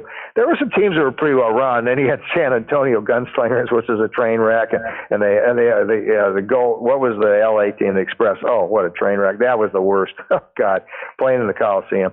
We played there. I mean, some were okay, some weren't so good. But if you marketed it properly and you had a semi-entertaining competitive team, it could have worked. But at the end of the year, and you brought him up, so I'll talk about it briefly. We go to Toronto for a league meeting, and overall there was a fairly good feeling about the USFL. Guys are losing a lot of money. The biggest issue was that a lot of the owners were having a hard time dealing with picking up their local paper, the Chicago Tribune or whatever town, Denver, Post, and reading that they were a second-class football league. Because they bought these teams because in many cases they weren't going to buy an NFL team. They weren't going to get by the old boy club standards. And so they did this instead, but they really wanted to be in the NFL. And they were bothered by the fact that they were being told that they were second-class citizens. It wasn't the NFL, but it was pretty entertaining football. It was analogous in some respects to the original American Football League. But they were having a hard time with it, so we go to Toronto. There was some serious consideration for an expansion team up there. That's why we did it there. And this guy named Donald Trump shows up. Now, I knew Trump from New York because I'd been there, and he'd built the tower. And, he was a brash, braggadocio young man trying to get his name in the paper. I mean, he was doing the same thing back then he is now. He walked around the set of meetings. I remember him being in the bar, which was the first time I saw him. A lot of the owners were in there. We're all in there. It was after the first day's session. And I don't think he even got there until then. And he is holding court. He's doing a campaign rally just as he did when he ran for president. This is going to be the greatest thing that ever happened. We're going to move to the fall. We're going to take the NFL. We're going to punish them. We're going to show them that we're so much better than they are. They have no idea what we're going to do to them. When I watched the 30 for 30 series on the USFL that ESPN did, Small Potatoes, I just sat there and cracked up because it just reminded me when I listened to him do the debates and when he campaigned, the sound bites are identical. The message was the same. And I am the greatest was in there too. I'm going to lead you to the promised land, And the problem was that some of these owners bought into it because their egos were bruised more than anything else. They didn't like being told they were second-class owners. His message was, we're going to move to the fall and we're going to punish them. We're going to force them to their knees and we're going to force a merger. His blueprint was the original AFL merger. But like so many other things with Trump, he never did his homework on why that was so different than what he was trying to do. When the original AFL got started with Hunt and that crew, who I got to know incidentally, Lamar almost bought an arena football team before he passed away, and that was a really good experience to get to spend some time with him and share some stories. But they came in when the NFL was really starting to have some success on television, but the problem was the NFL left the back door open because, I believe they were wed to CBS on it with exclusivity, and NBC had nothing, as I remember. Wasn't it NBC that did the original AFL? I think that's right. Yes. Yes, it was. Yep. And so the NBC, that wasn't the same deal all those years later. NBC was ticked off that they couldn't get a contract with the NFL at the NFL at that time, and ABC was still pretty young, so they weren't really in the hunt yet. And so here's the AFL, and NBC picks it up, and they televise it, and they're playing amazing offensively oriented throw the football type of game, and it worked. And then they had the money to go after the NFL and really get into a pissing match, as you know from history, to take some pretty good players away. And Trump just did not understand that the leverage was different at that point. If the NBC had not been there for the original AFL, they never would have made it. but the opportunity is there. I mean, the USFL was on ABC. They were on ESPN. They had cable. And both of those didn't make that much difference because the NFL was so much more established, so much stronger, so much more powerful than they'd been. I mean, did they drive up some salaries in the NFL? Yeah, and for the NFL Players Union, it was the greatest thing that ever happened because the guys in the NFL ended up benefiting across the board, the players, from what happened with the USFL come along, and particularly Donald Trump, because he was one of the guys that drove, when he stole Sipes and a couple other players away from the NFL. It did create a arms race. But they were never going to merge. I mean, that was never really in the books. And they didn't need to. But Trump was convinced he was going to force that. And he destroyed the league in the process. I mean, it was amazing what he did. I mean, it was a bad situation that he put that league into. And so I came home from Toronto and told my wife, Susan, I said, you know what? You remember Donald Trump from New York, Trump Tower? Yeah. I said, this guy had bought the New Jersey Generals, and she knew that. I said, he's going to ruin the league. He's going to ruin the league. He's going to take him down the primrose path to disaster. I said, mark my words, I'm going to have a chance yet to do arena football. Because as I said, I told NBC, I don't see the window there. This has got to be off season. I'm not going to compete with that. That's not my product, but the window's not there. And sure enough, in 1985, I'm in Chicago. I went to Chicago from Arizona. At the end of the first year, my owner sold. And this Tyler guy that I mentioned to you was out to get me, and I knew it. Tyler was selling, and I had an opportunity to stay with the owner of the Chicago Blitz, who was actually from Phoenix. I'd gotten to know his VP of marketing quite well, and they wanted me to stay in Arizona because they were buying. They bought the Wranglers cheap because not cheap. They actually. I mean, Joseph made money on it, but it was a bargain for them because they were losing their butt big time in Chicago. They were bleeding in Chicago, and he just wanted to get out of it and come back to Phoenix. And the only reason he'd ever bought Chicago, his name was Ted Dietrich, a noted heart surgeon from Phoenix. Great guy, incidentally. I would have loved to work with him. But he was good friends with George Allen. He'd known George for years. And George, talk about the storylines behind how things happen. George Allen, the reason the Blitz happened in Chicago and Dietrich got talked into buying the team from his old friend George Allen was mad at George Halas because he hired Mike Ditka to be the head coach instead of him. Because he was out on the street. He'd been an assistant coach for George years earlier, and he thought George was going to make him the head coach of the Bears. This was after the Redskins. And George passed on him and took Mike instead. And he was infuriated. He decided he was going to get even with George Halas by putting this great USFL team into Chicago. And that's how that happened. And Dietrich couldn't do a team in Phoenix originally because ASU, Arizona State, would not allow the rental of their stadium for pro football. And not more than 2 weeks after they consummate the Chicago deal, there is no Arizona team at that point, but a guy that Jim Joseph knew in Phoenix who Joseph was looking at doing the team, and as Tyler, his CFO, was really pushing it. Joseph said, and Oakland was taken already. In fact, there was a guy that he knew had bought the Oakland Raiders franchise, and that's kind of how they got to Joseph. And Joseph said, well, I spent some time at Phoenix, and he had some interest in doing some real estate development. He said, why don't we look at that market if we're going to look at anything, or I'm not going to do it. He got a hold of a guy in Phoenix who was a friend of his who was a real estate developer who was an ASU graduate, had some connections, donated a lot of money, and he went to him and said, could we use the stadium? And he said, I'll make a substantial donation if we can use it. And they said, okay. So Dietrich was beside himself when this happened, incidentally, because he didn't really want to be in Chicago. But they ended up giving him the rights to use the stadium, and that's how we got started late. We were one of the latter teams. And they actually paid me a little bit more money because they knew they were behind the curve, and it was a better opportunity for me. My wife wanted to live in Phoenix, and that's how I got there. But suffice to say that Trump was just running around, causing all these problems. And I knew that the window was going to be there. And sure enough, in 1985, they announced. So I skipped around. I ended up going to Chicago. to run the Chicago Blitz the second year. I left Arizona. The new ownership in Chicago had no idea what they're doing. The guy that was a consultant that was helping them put it together was a fellow that I knew from minor league football from my days with the Nighthawks, and he had been in the same conference. He actually had owned and run the Joliet Fire in the league, and had been involved with the Chicago Fire before that in the original World Football League. And he knew me, liked me, knew I did a pretty good job, and he said, hey, would you come in here and take this team over? And so I passed on staying in Arizona, and I went to Chicago. And a lot of people couldn't figure out why I did that, and I couldn't tell them.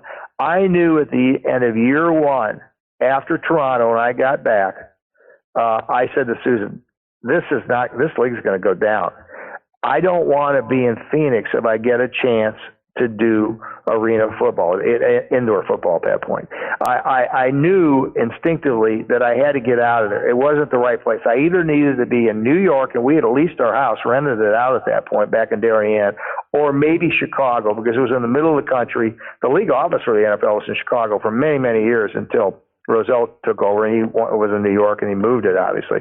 But suffice to say that I ended up taking the Chicago job primarily so I could get myself to Chicago to set up for arena football. And plus, I'm from the Midwest. It made sense that O'Hare Airport was there midway. I mean, it was a lot of cheap flights. I was in the middle of the country. I knew I was going to be all over the place traveling. It was the right location, and it worked out well.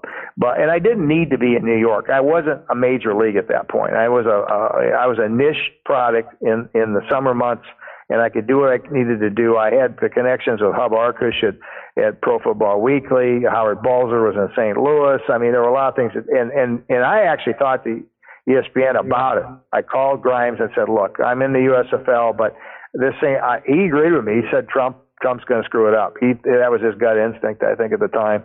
He made that comment to that effect. So I said, I'm going to go to Chicago in the USFL with the idea that if USFL doesn't work, I can do arena football from there. And he said, you know what? I think that's a good idea. You don't need to be in New York. So collectively, that's how I got there. So I got to Chicago 3 weeks before the start of the season. And we ran a very aggressive ad campaign there. We were behind again. I picked up a song called Putting on the Ritz and changed it to Putting on the Blitz. We signed Doug Plank, who would end up being a very good coach in arena football years later, and the quarterback from UCLA, Vince Evans, who was a good quarterback. We got both those guys away from Chicago. And because they're in their option years, or they're renegotiating contracts. But we didn't have a lot of, and I did some player personnel work. But the guy I was doing most of it actually turned out to be very good. His name was Pulliam. That went to Indianapolis and Buffalo, and then to Indianapolis. Bill Pulliam, and the head coach was Marv Levy. But we got started really, really late. So we had good coaching, good player personnel. I put a real strong marketing campaign together, only to find out 3 weeks before the season started that the owner was bankrupting the team because he didn't have any money. He had lied. This was a situation where the USFL was so desperate to keep the Chicago in play that when Dietrich was told he had to sell the Chicago team before he could go buy it, before they'd approved the Arizona deal, the second year, when he knew he could play, when my owner was selling and he knew he could play in Sun Devil Stadium at home. So he found a heart surgeon. He was a heart surgeon himself, but a far better one than this guy. In fact, we found out later this guy had been dinged by the American Medical Association, whoever keeps an eye on doctors a couple of times for some questionable practices. He did not have a lot of money. He was a second, third-tier heart surgeon, but Dietrich knew of him. Dietrich, and the guy had an ego that was longer than a city block. He looked exactly like Tim Conway. He talked like Tim Conway. The first time I met him, I'm laughing almost. He was a dead ringer for Tim Conway. He lied to us and actually told us, this is how big his ego was, I'm digressing a little bit, but he told us that he'd played in the first year of the American Football League for the Denver Broncos. He never did. There was no record of whatsoever. He might have gone through a one-day tryout. But this guy actually ends up buying the team, and he totally runs it into the ground. He didn't have the money he claimed he had. And we were buying a lot of advertising, putting a very expensive market to put the deal together in. And we were really building up a head of steam to try to get season tickets sold. And it was a tough sell. I mean, it wasn't going to be easy because George Allen had been in their first year with a pretty good team. They're gone. They took the team. Everything went. That was part of the deal with Dietrich. He wanted to keep his roster. So Alan went to Arizona with him, the whole package. And we were trying to start from scratch. Again, we had a great coach in Martin Levy. Bill Pulling was outstanding. And I had the marketing side of things, and we really had to go to town. And we get bankrupt. He bankrupts the team. The league comes in and literally fires everybody but the football guys and the ticket manager and a secretary. And the whole front office is gone. And I'm like out of work. I've got a 2-year contract. I'm getting paid pretty well. I ended up suing the USFL with a guy who ended up being a partner of mine in arena football, Jerry Kurz, who I knew from minor league football days. He played for and ran the Chicago Heights Broncos in the Northern States Football League, and they were one of the teams that was supposed to go to Europe for this the first year, but didn't go because at the last minute his owner got cold feet and pulled out, which he wasn't very happy about. I got a hold of Jerry, and Jerry filed subpoenas against all the USFL owners. One of them was Donald Trump. Trump actually got so upset about it, he called me and wondered who the hell I was when I was suing him. I can't believe it. This really happened. You may not remember, but he called me. Yeah, somebody called for him and said, "Are you Jim Foster?" And blah, blah, blah. And I said, "Yeah." He said, "Mr. Trump wants to talk to you." He said, "What are you suing me for? What am I getting a subpoena for?" I said, "I'm owed a contract." He said, "Oh, I'll call the league. I'll get it taken care of." And he hung up on me. And you know what? I got my money. Well, it sounds like, so in that regard, it sounds like two things happen. So one, you sort of have an inkling in Chicago, obviously now that maybe answers a couple of other questions I had, sort of why some of these test and showcase games in the Chicago sort of metropolitan area. Well, it put me back in Chicago. Right. I needed to be in a location I could do this, and I was comfortable with the Midwest. I was close to home. I had some resources. You know, I knew people in Chicago. I mean, it made sense to be in Chicago. And it worked for my wife. She's from outside Chicago, from LaSalle, Peru, Illinois. You know, I just, a lot of things fit together. I wanted to keep her, you know, happy and comfortable. And so I took it. It was a flyer. And the guy that talked me into coming there, he didn't really talk me in, but he reached out to me, a guy by the name of Ron Potosnik, who unfortunately passed away from cancer way too early a few years ago. Was a good guy that I liked, and I thought, you know, let's. And I knew Martin Levy. I knew enough about him. He was a pretty good coach, and I thought, hey, let's do this. But the real reason I did it, and I couldn't tell anybody at the time, was that I had this idea for arena football, and if I was going to do it, I was going to need to do it in either Chicago or New York. I was very convinced of that, and I think I was right about that. And I really felt that after the involvement of Donald Trump and what I saw in Toronto, my gut instinct was this isn't going to get any better for the USFL. I think that, I was to this day say the USFL had stayed in the spring-summer window they started in, where David Dixon positioned them originally. They might still be around. I might not be here. We might not have ever played arena football, quite frankly. Well, and in fact, yeah, I'm sorry. That's interesting too, because that's another thing that I think is really revelatory here is that, you know, with the demise of the USFL, right? But having worked in it, you certainly understood the window that the spring offered the football fan, i.e., not in competition with the NFL. Yeah. I never envisioned competition with the NFL. And in fact, I'll jump ahead just a second. When I did start the Arena Football League, as I was in the process of putting it together, I went and met with the NFL. I went back and I told them what I was doing. I didn't want to. You don't poke a stick into the sleeping grizzly bear. You know, poke him in the eye. You know, I mean, and I went back and said, "This is what I'm doing. I'm not taking your players. I'm not taking your facilities. I'm playing in a different season. I'm a complement to the game of outdoor pro football. I'm an indoor complement. I'm a cousin. I'm going to help you. I'm going to probably develop some players that you missed or guys that get cut that maybe in some cases will play for you. But the original positioning of the game physically was these guys to go back. And I talked to a lot of coaches. I had coaches in Valor with experience, both pro and college. Their feeling was, and the NFL felt the same way initially, incidentally, guys I talked to. This is great because it is truly a compliment. You're going to create an opportunity for more guys to play football, and that's a good thing. There's a chance for guys to play football out of college that will never play in the NFL. Because your linemen are going to go both ways. They're going to be smaller. They're going to be quicker. You're going to have probably across the board a little smaller, more athletic type of player in some respects. It'll be a quick game. And so there, in the beginning, there really was no serious consideration. This is going to be a developmental league for the National Football League. Now, over time, the size of the players in arena football grew substantially, and it really grew to when they made the colossal error, which I'm not going to get into say too much, but, there was a huge philosophical and tactical error to go back to playing two-platoon football in the Arena Football League. So there's reasons that happened, and I fought it tooth and nail, but I lost.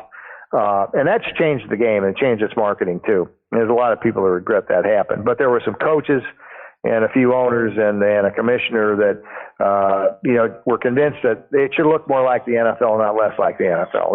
That was kind of what drove that. So, and that's just at a time when we had NFL owners involved. But it wasn't the bulk of the NFL owners. It was just a couple. But at any rate, it was a different game for a different time of the year. And the NFL understood that. They respected that. And that while I never had any signed documents with them, I never had any agreements, they said, if you do what you say you're going to do, we're there to support you when we can help. I mean, we're not going to come out and try to burn you at the stake. That's all I wanted to hear. I'm not, you go down your path, I'll go down mine. And if we can help each other, great. And I knew enough from being at the NFL. They move slowly. They're very deliberate when they do something. You don't want to get them upset. There's no question that the deal with the USFL, the antitrust suit, which the USFL wanted $1 from, the NFL had such an upper hand with the sports media that I knew that there were good. When I went to Arizona, I was kind of even forewarned to a certain extent. I won't get a lot of details. I just knew that the NFL wasn't the sports media, particularly in NFL markets where the USFL decided to camp out and try to make their deal go. It wasn't going to be that easy. And not that there was collusion, but Pete Rozelle was a master at understanding how to build loyalty from the sports media. He did a phenomenal job. I remember talking to Howard Balzer about it, and even some other guys, but Howard was the first one who told me about it. Before Rozelle was commissioner, and this was secondhand from Howard because he wasn't there at the time, but in the old days of the NFL, pre-Rozelle, I mean, if you're a sports writer, you got nothing. I mean, they hoped you'd show up for the game. They had rubber hot dogs that were cold, and some Coca-Colas and some stale chips up in the press box. But there was nothing done to really entice a writer, as a sports journalist, to come to an NFL game. And they didn't get the coverage in many respects they probably wanted, but weren't getting. When Rozelle, whose background was in public relations and media relations, became commissioner, he hit that button right away. Man, the first Super Bowl, they had briefcases for them with the NFL logo on, Super Bowl logo. I mean, even before that, the fare of food in the press boxes started going up. They reached out to these guys. The stats got better. Everything got better. Hey, how can we make your job easier? We want you to be here. We wanted to make it worth your while to come do a game, to cover it. And he understood that, and he was a master at that. And he built the NFL on two pillars. He built it with much, much better relations with the sports journalistic community, and then with television.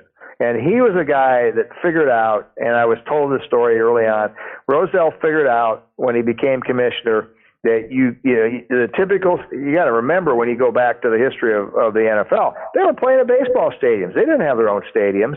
I mean, they were tenants in Major League Baseball's ballparks.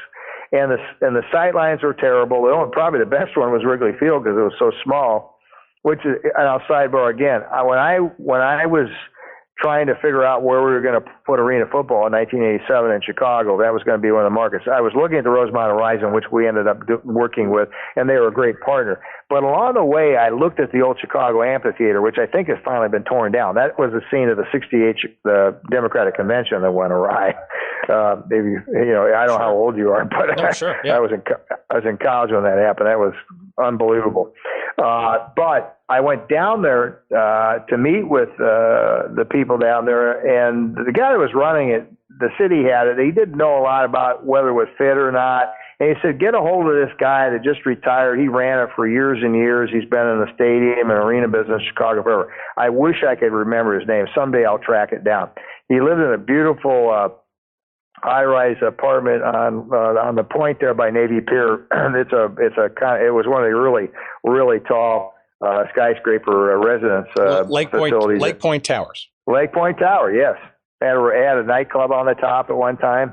I actually went up there in college. I was in Chicago, ended up being a date for a gal who got sick for a Sig Up fraternity formal. I was there for a fraternity convention. I ended up going to Lake Point Tower after they had the ballroom at the one of the ballrooms at the Conrad Hilton, and then we all went over to the Lake Point Tower. Never been there before. Went up to the top, and Peggy Lee was up there singing in the lounge. That was quite a night for me. But he lived in that building. And I went up to meet him. He was a really cool guy, but he had actually started out with Wrigley Field.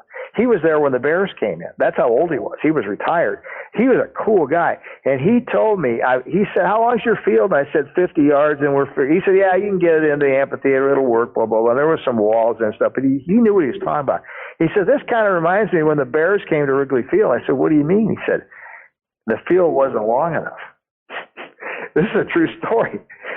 All the records that were set at Wrigley Field, all the statistics, they never played on a 100-yard field. Interesting. It was short. Interesting. And it was never made public. When they laid the field out, he was there, and he said it was about 2 yards short. So George Halas took a couple links out of the chains, and each 10 yards was only like about 9 yards, 8 inches. I think it was like 4 inches off or something for every 10 yards. That's really interesting because there was a college game that they played a couple of years ago here at Wrigley. Yeah, they did. And they recognized at some point, almost like the day of the game, that there was some kind of short. It wasn't enough room, I guess, either for the end zone was too tight, and they were worried about player safety. So they literally played it as a half field game. So that they wouldn't even go to that end zone. So it's interesting that you mentioned that story, that you think that all these years later they would have remembered that one, but apparently they didn't. Well, it was buried. He said, I was sworn by George Halas never talk about it. I never have. But he says, George is gone now. You're working on an indoor deal. I doubt it's going to make any difference. And he said, that's one of the reasons the ivy. George was the one that grew the ivy because he wanted some cushioning in the end zones. Because the field ran down the third baseline, as I remember him telling me. I think it went from home plate to third base, so down third base, and they ended up short. He didn't want to make the end zones too small because he recognized he wanted to have a larger scoring area, so they shortened the 100 yards between the end zones. I actually had to do that with a couple of arenas we went into. I've done it myself. I'm not going to tell you where it was, but it happened in arena football. And it happened in a building it never shouldn't happen in because they called me when they were building and they wanted the layout for arena football, and I gave it to them.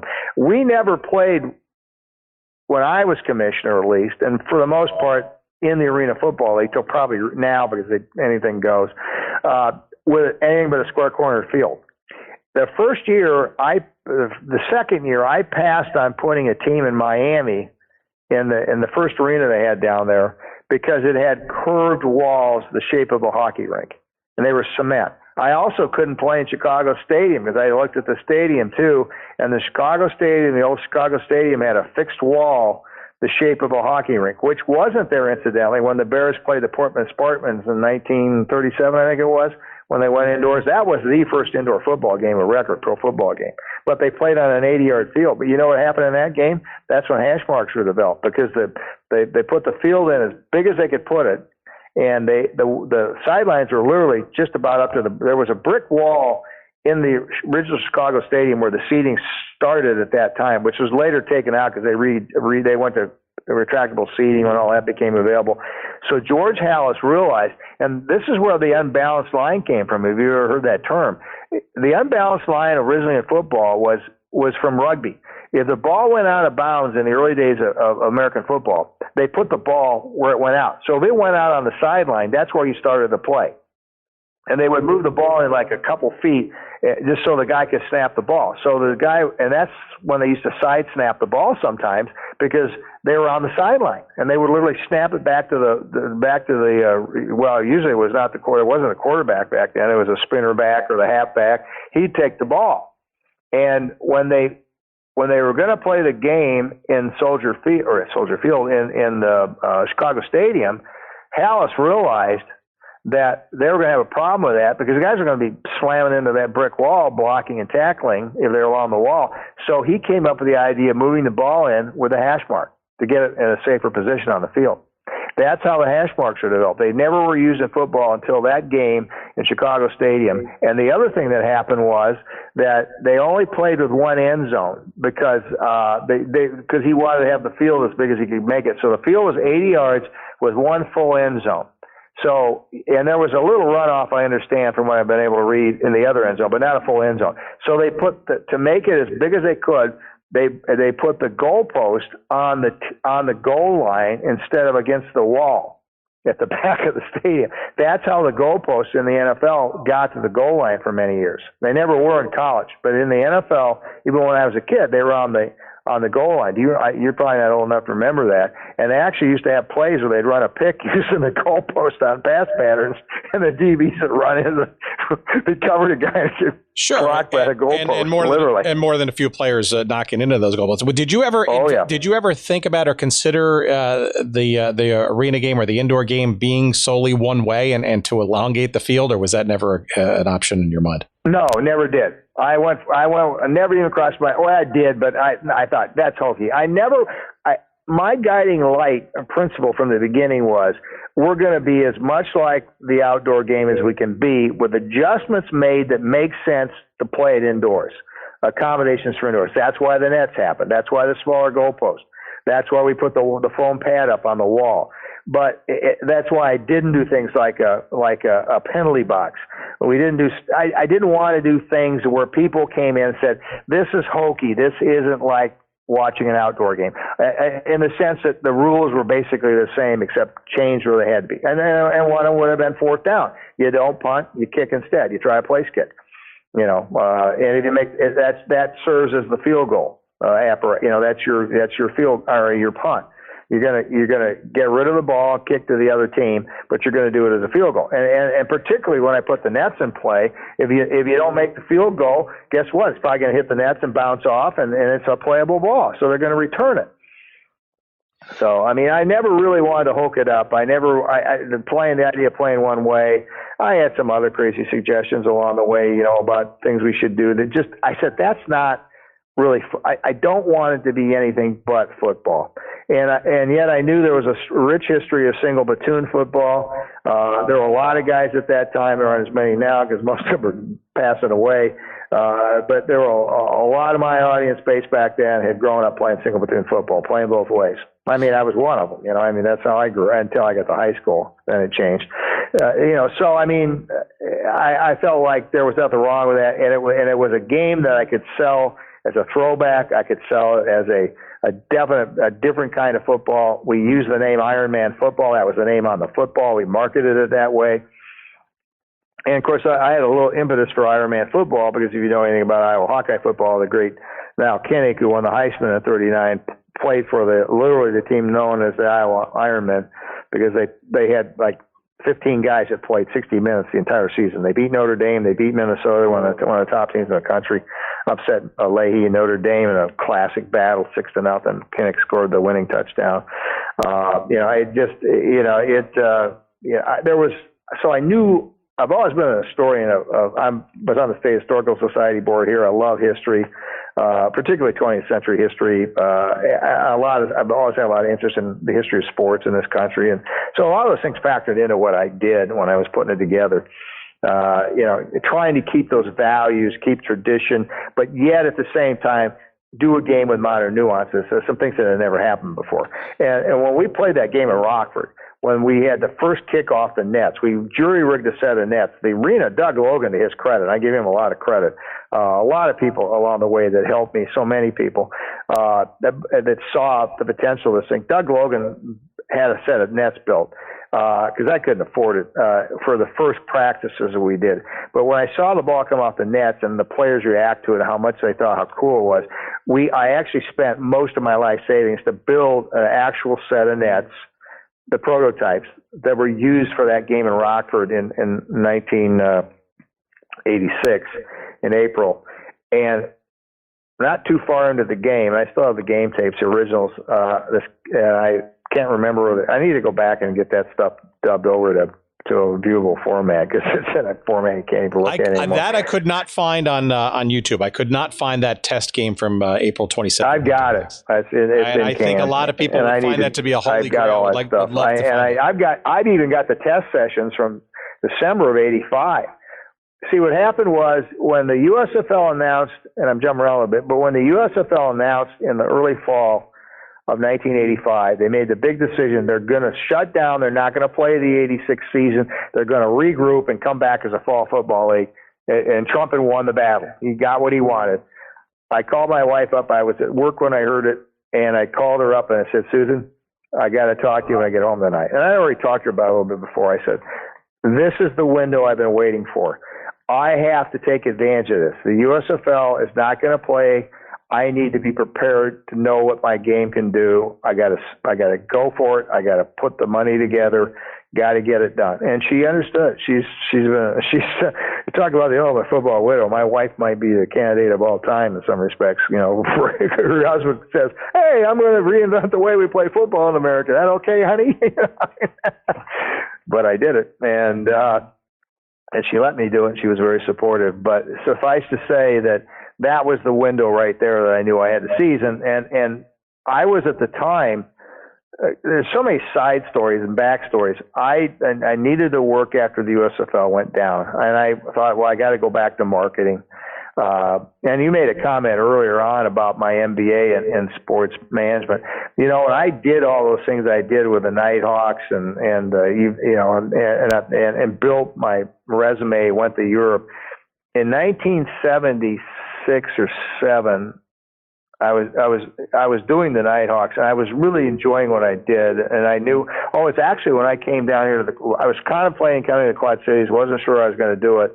And Susan said to me, I wonder, do you think you should get some more education? Do you think you need a master's degree? And I said, I don't know. And back then, getting a master's in some cases was not even a good idea, because you weren't getting paid for it back then.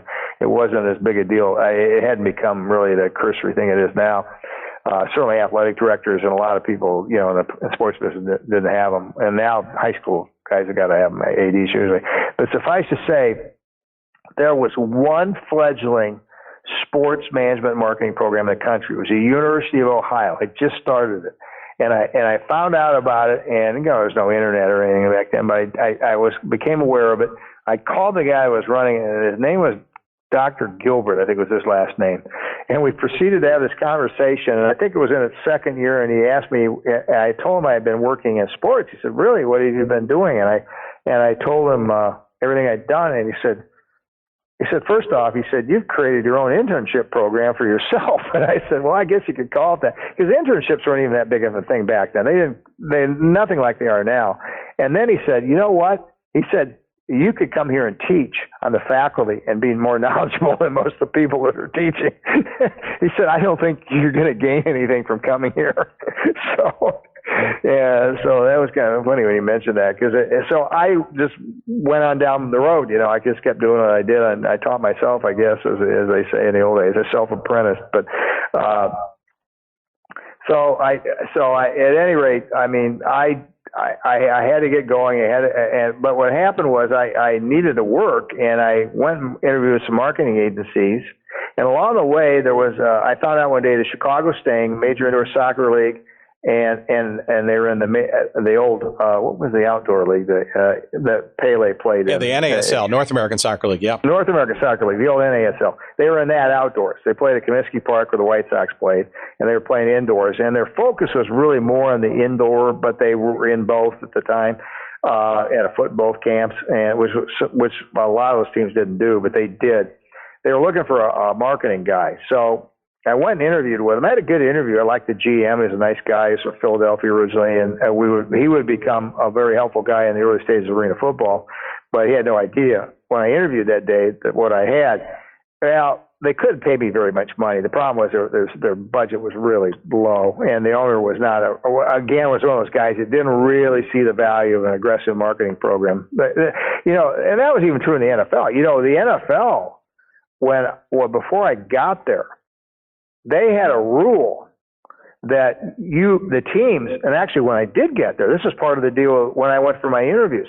The NFL had a rule that you couldn't market locally. You could sell tickets and sell advertising for the game program, no promotional stuff. Did you know that? And then they set up NFL charities. And when NFL charities were set up, they just said, let the league do the marketing and put the money into NFL charities. The old-time owners, the old-school owners in the NFL, didn't see, much like college athletics didn't, the value of all this. They didn't need this hoity-toity, all this fancy promotional stuff. We're not a circus.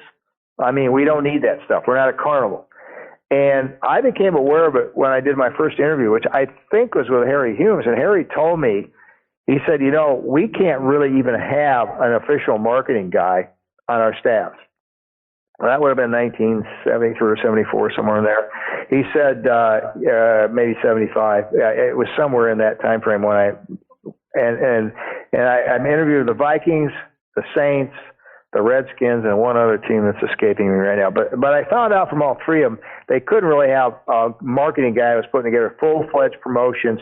I would have been selling advertising, and I would have been selling group tickets. That's what I would have been doing.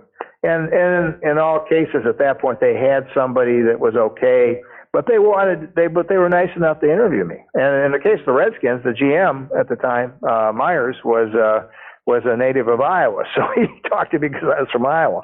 I probably never would have got the interview otherwise. I had a good meeting with him. I stayed in touch with him for a long time. But suffice to say that they changed that because of Jerry Jones. That was the way it was till Jerry Jones got involved. Jerry Jones came in and said, what is this all about? All this money's being generated by the league. The teams can't market themselves. I actually, when I first came in, was assigned to do specific marketing for team projects. And that didn't last very long because they moved me to take over the overall national, the whole promotion program. I started doing league stuff. And they didn't really like even having to do it. But in some cases, the teams would have something that they felt that could get done. And I was supposed to go in and help them with it, take responsibility for it, because they weren't supposed to really be doing it. That's how different it was back then. So I was cognizant of that when I started to read football. The USFL had a lot to do with changing that, starting the impetus for it, and stuff that I did in Arizona and stuff that they did in Orlando and a couple of the other teams really rocked some boats with certain NFL owners and certain people in the NFL that maybe we should be doing more of that type of thing. They didn't want to do it because baseball was doing it. That was the real reason for it. They saw, and some of that was George Howe, some of it was the Maras in New York. Some of them just decided that they didn't need to do that. We're selling that was put to me, the pure sport of football. We don't need to be like baseball. People don't go to baseball games to watch baseball like they do to go to football, that old concept. And there's some truth in that, quite frankly. I was watching the World Series this year, and the guy was doing the color for the series. I'm sure you probably watched it. I was watching it on network television. And I forget who that was. I should know his name. Made the comment twice during the series games. He says, this is really tough for these guys tonight. There's a lot of pressure on them because this is a game that counts. This is a World Series game. During the season, it's not nearly, there's not much pressure. Did you hear him say that? Did you listen to the game? Sure. Yeah. Catch that? Yeah. That I'm thinking the commissioner of baseball is going, God, why did he say that? But the reality of it is they play so many games, and some of those games, hey, you lost today, so we move on, we play another one. It's not that way in pro football. It's not that way in college football, particularly maybe at Lake Forest College it's that way, but, some of those, lower level, leagues where it's just really more for fun. But when you're playing in a Power 5 conference, there's not another day, believe me, after Ohio State got beat by Iowa, we blew them out, and then Iowa turns around and loses to Wisconsin with 55 yards of, total offense. This was like the Titanic going down for the Hawkeyes a week ago, how could this happen, oh, geez. But so I'm dealing with a lot of those nuances as I'm starting to go into putting this thing together. And so we went out we ended up going out to Rockford, and Doug Logan, I jumped ahead a little. Doug Verb was the general manager of the Sting. So I ended up passing on the job. I couldn't afford to work for him, and I was honest with him. He understood that. I ended up getting hired by Burke Marketing, which is a large promotional marketing agency in the city at that time. They also were the publishers of Outdoor Magazine, which are outside or it's been long enough. It's still around. In fact, they spun off the marketing agency many years ago and just focused on it because the guy that was the father had started the marketing agency and been very successful with. The son came along, was more interested in the magazine side, and eventually, after his dad died, sold off the marketing side, the agency side. But that's what I went to work for.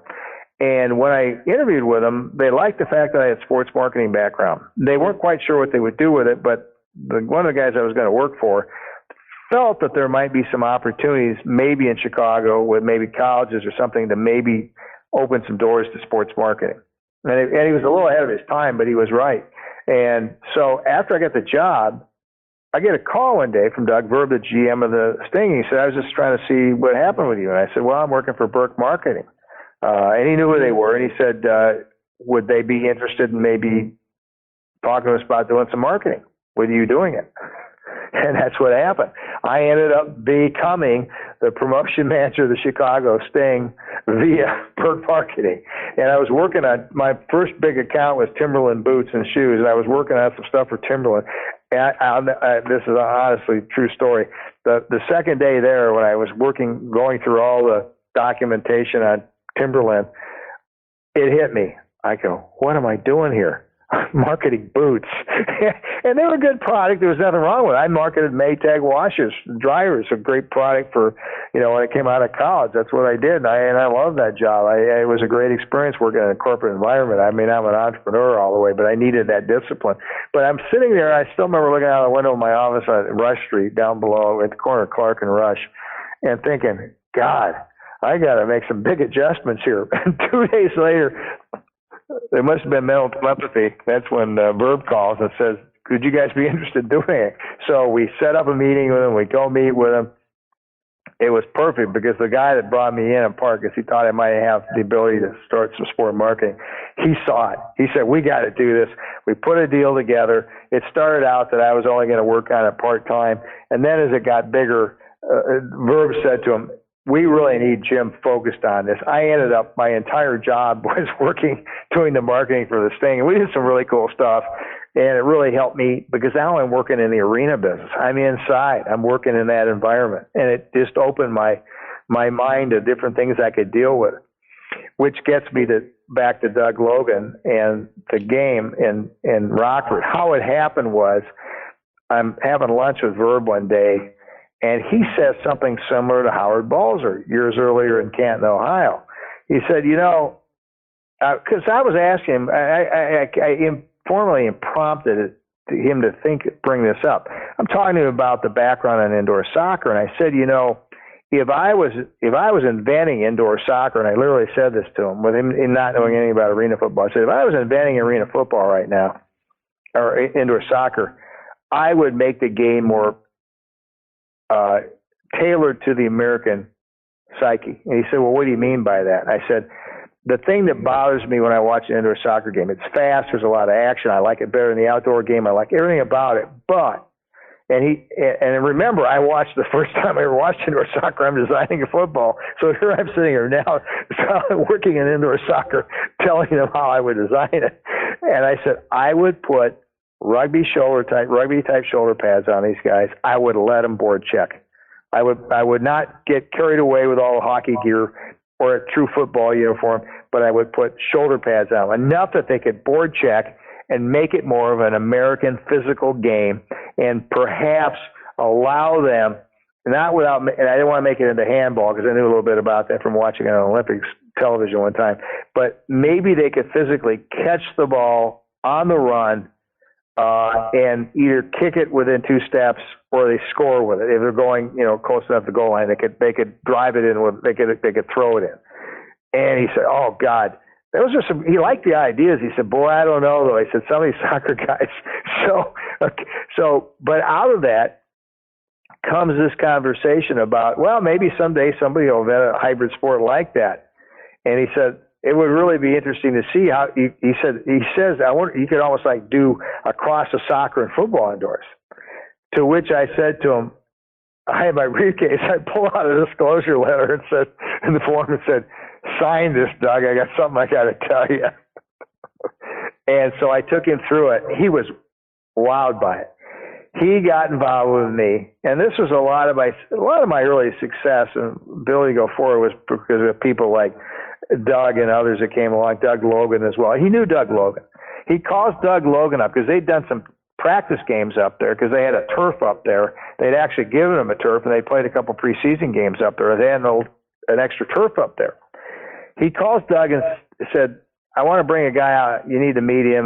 So I had to make Logan sign this disclosure, and I explained it to him. And Doug's idea was that we could use that because I told him we needed to fine tune the rules. I said, "I'm not going to do a league unless I know it works." He said, "I got just a place. It's 85 miles from Chicago to Rockford." So we go out there, we meet with Logan. Logan said, "I love it. This is a great concept." He said, "Yeah, we can work something out. We'll put the field down. We can figure something out." So fast forward, we're going to do the practices in December to test the game. And this is where the rubber met the road for me. I had butterflies. I was almost sick a couple times. I was so worried because is this really going to work? I mean, we're getting down to the nitty gritty. And Burke didn't know anything about it at that point yet. But we went up there for a Friday night, Saturday sessions into Sunday if need be. And I rented some hotel rooms. We rounded up players that had played in the league that I played in and ran my teams in, the Northern States Football League. We got played, and I went back to some coaches I knew and stuff, and I had to make all these guys sign disclosure letters. I asked them to come to Rockford no, I take that back. We started Saturday morning early. We were going to do Friday. I didn't want to have to deal with Friday evening. So we brought them in early Saturday morning. We sat them all down. They didn't know why they were there. It was an opportunity to potentially play pro football. Was all they knew. And it was going to be we're going to do this meeting in Rockford. So they came there.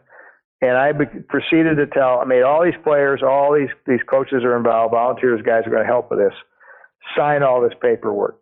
And just these one-pagers that they would never tell about what they were doing. And if they did, I found out they would never get a chance of this as a league. And they bought into it, believe it or not. You know, honest guys from the Midwest. And most of them were small college players that played in this league. But suffice to say that we went about, we had equipment. I was able to borrow equipment from a couple of teams in the league I've been involved with. And so, again, I had these resources in the Midwest. I would have to spend a lot more money if I had not been there. If I'd been in New York, I hate to think. So I was able to borrow uniforms. We suited them up. I cut a deal with a guy named Bob Carzoli, who's still in Chicago, has produced a lot of sports film over the years, and actually, among other things at the time, was doing the first replay board operations for the Rosemont Horizon when they put their first board in all those years ago. And Bob still does that on the side. He's done a lot more than that. But so Bob brings out his production truck, and they videotaped from 3 different angles what we were doing on the field, everything we did. We tested 7, 8, and 9 man formats. 7 looked like flag football. Did not like it at all when we reviewed it, even from that day sitting up in the stands watching. And then 8 looked pretty good. The balance looked good. 9 was the best. I looked at 9 and said, this looks like an outdoor game. You really can't tell the difference. The only problem was a couple of coaches said it may make the passing lanes pretty crowded. We may not be able to throw the football that well. The interesting fly in the ointment there, though, was at the time was that we were running out of a pro set, an I set. We were using a 2-back set, and I had not yet hired Mouse Davis later on, who would bring the run and shoot to arena football.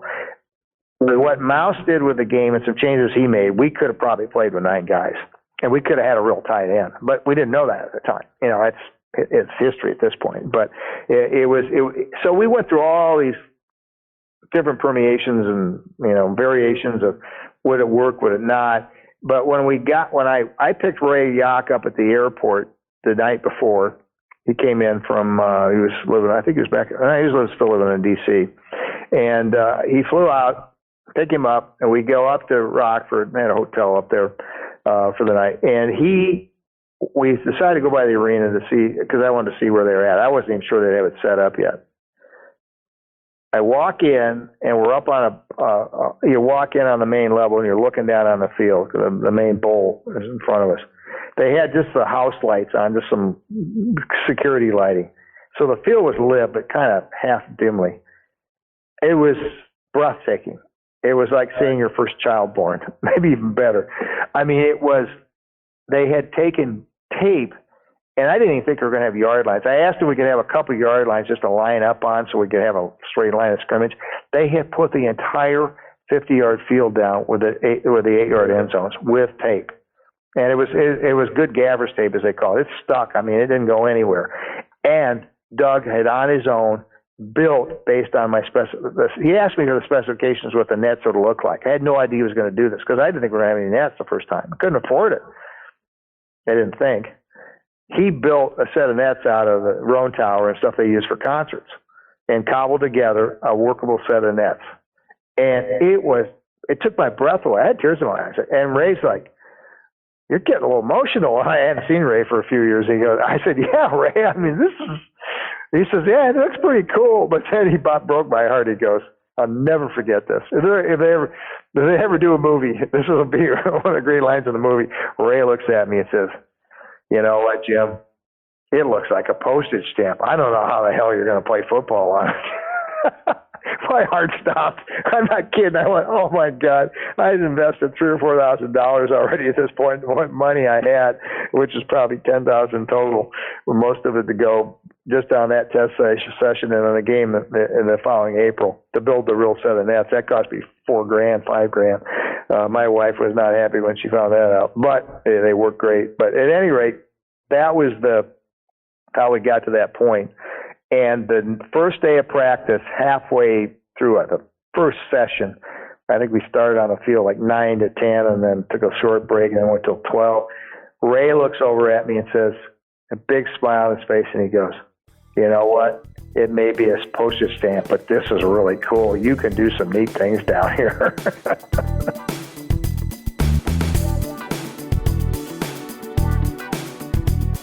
Okay, that's an interesting place to push the TiVo pause button. And we're going to continue this conversation with Jim in next week's episode. We're kind of just scratching the surface, sort of at the beginning days of the Arena Football League. I thought it was interesting, though, to get into some of that backdrop because while you heard some of the AFL's Arena Football League's story interspersed there in what Jim was discussing, I think the backdrop, the early progeny, I guess, of the idea is also very, very important. Obviously, his days in Iowa semi-pro football, certainly his days in the National Football League, his inspiration at the Major Indoor Soccer League All-Star Game in 1981 at Madison Square Garden, a game that I was at, by the way, just a kismet for whatever it's worth, the 13,000 or so other fans that were there too. But that was obviously a seminal moment in the history and the birth of arena football as an idea. And clearly, too, Jim Foster's experience in the USFL as sort of evidence that there is an appetite for professional football in the spring. We might want to get into that story about his reminiscences, I guess, of a young and brash Donald Trump and his sort of shenanigans, I guess, behind maybe the decline and the demise of the USFL. That's obviously a topic that we're going to get into much more in other discussions, but hopefully we'll talk a little bit more about that with Jim in our next conversation. So stay tuned. Next week will be part 2 of our interview with Arena League founder Jim Foster. So we look forward to that, and we encourage you to listen and set your podcatchers to that episode again next week for part 2 with Jim Foster. Let's see. Okay, we want to thank, of course, sportshistorycollectibles.com. Use your promo code GOODSEATS for 15% off. We want to thank Audible again for their kind sponsorship. Again, you want to go to audibletrial.com/goodseats for your free 30-day trial and your free audiobook download. Again, lots of titles to choose from. And of course, we want to thank our friends at Podfly Productions, in particular, Mr. Jerry Payne, for all of their production goodness. And again, that's podfly.net. If you've got a podcast idea, you're itching to get going, but just don't know where to start, Podfly Productions is the place to go. That's podfly.net. My name is Tim Hanlon. Thank you for listening. Follow us on Twitter at GoodSeatsStill. You'll find us on Instagram at GoodSeatsStillAvailable. On Facebook, there's a page devoted to us at Good Seats Still Available. Find us there. And if you can't remember any of that, just go to our website, goodseatsstillavailable.com. You'll find our email address and all the other good stuff there, all the past episodes. Check us out there early and often, goodseatsstillavailable.com. And thank you for doing so. Thanks for listening. We'll see you next week with our part 2 with the interview with Jim Foster. And again, as always, my appreciation for listening. Take care, everybody. We'll see you next week.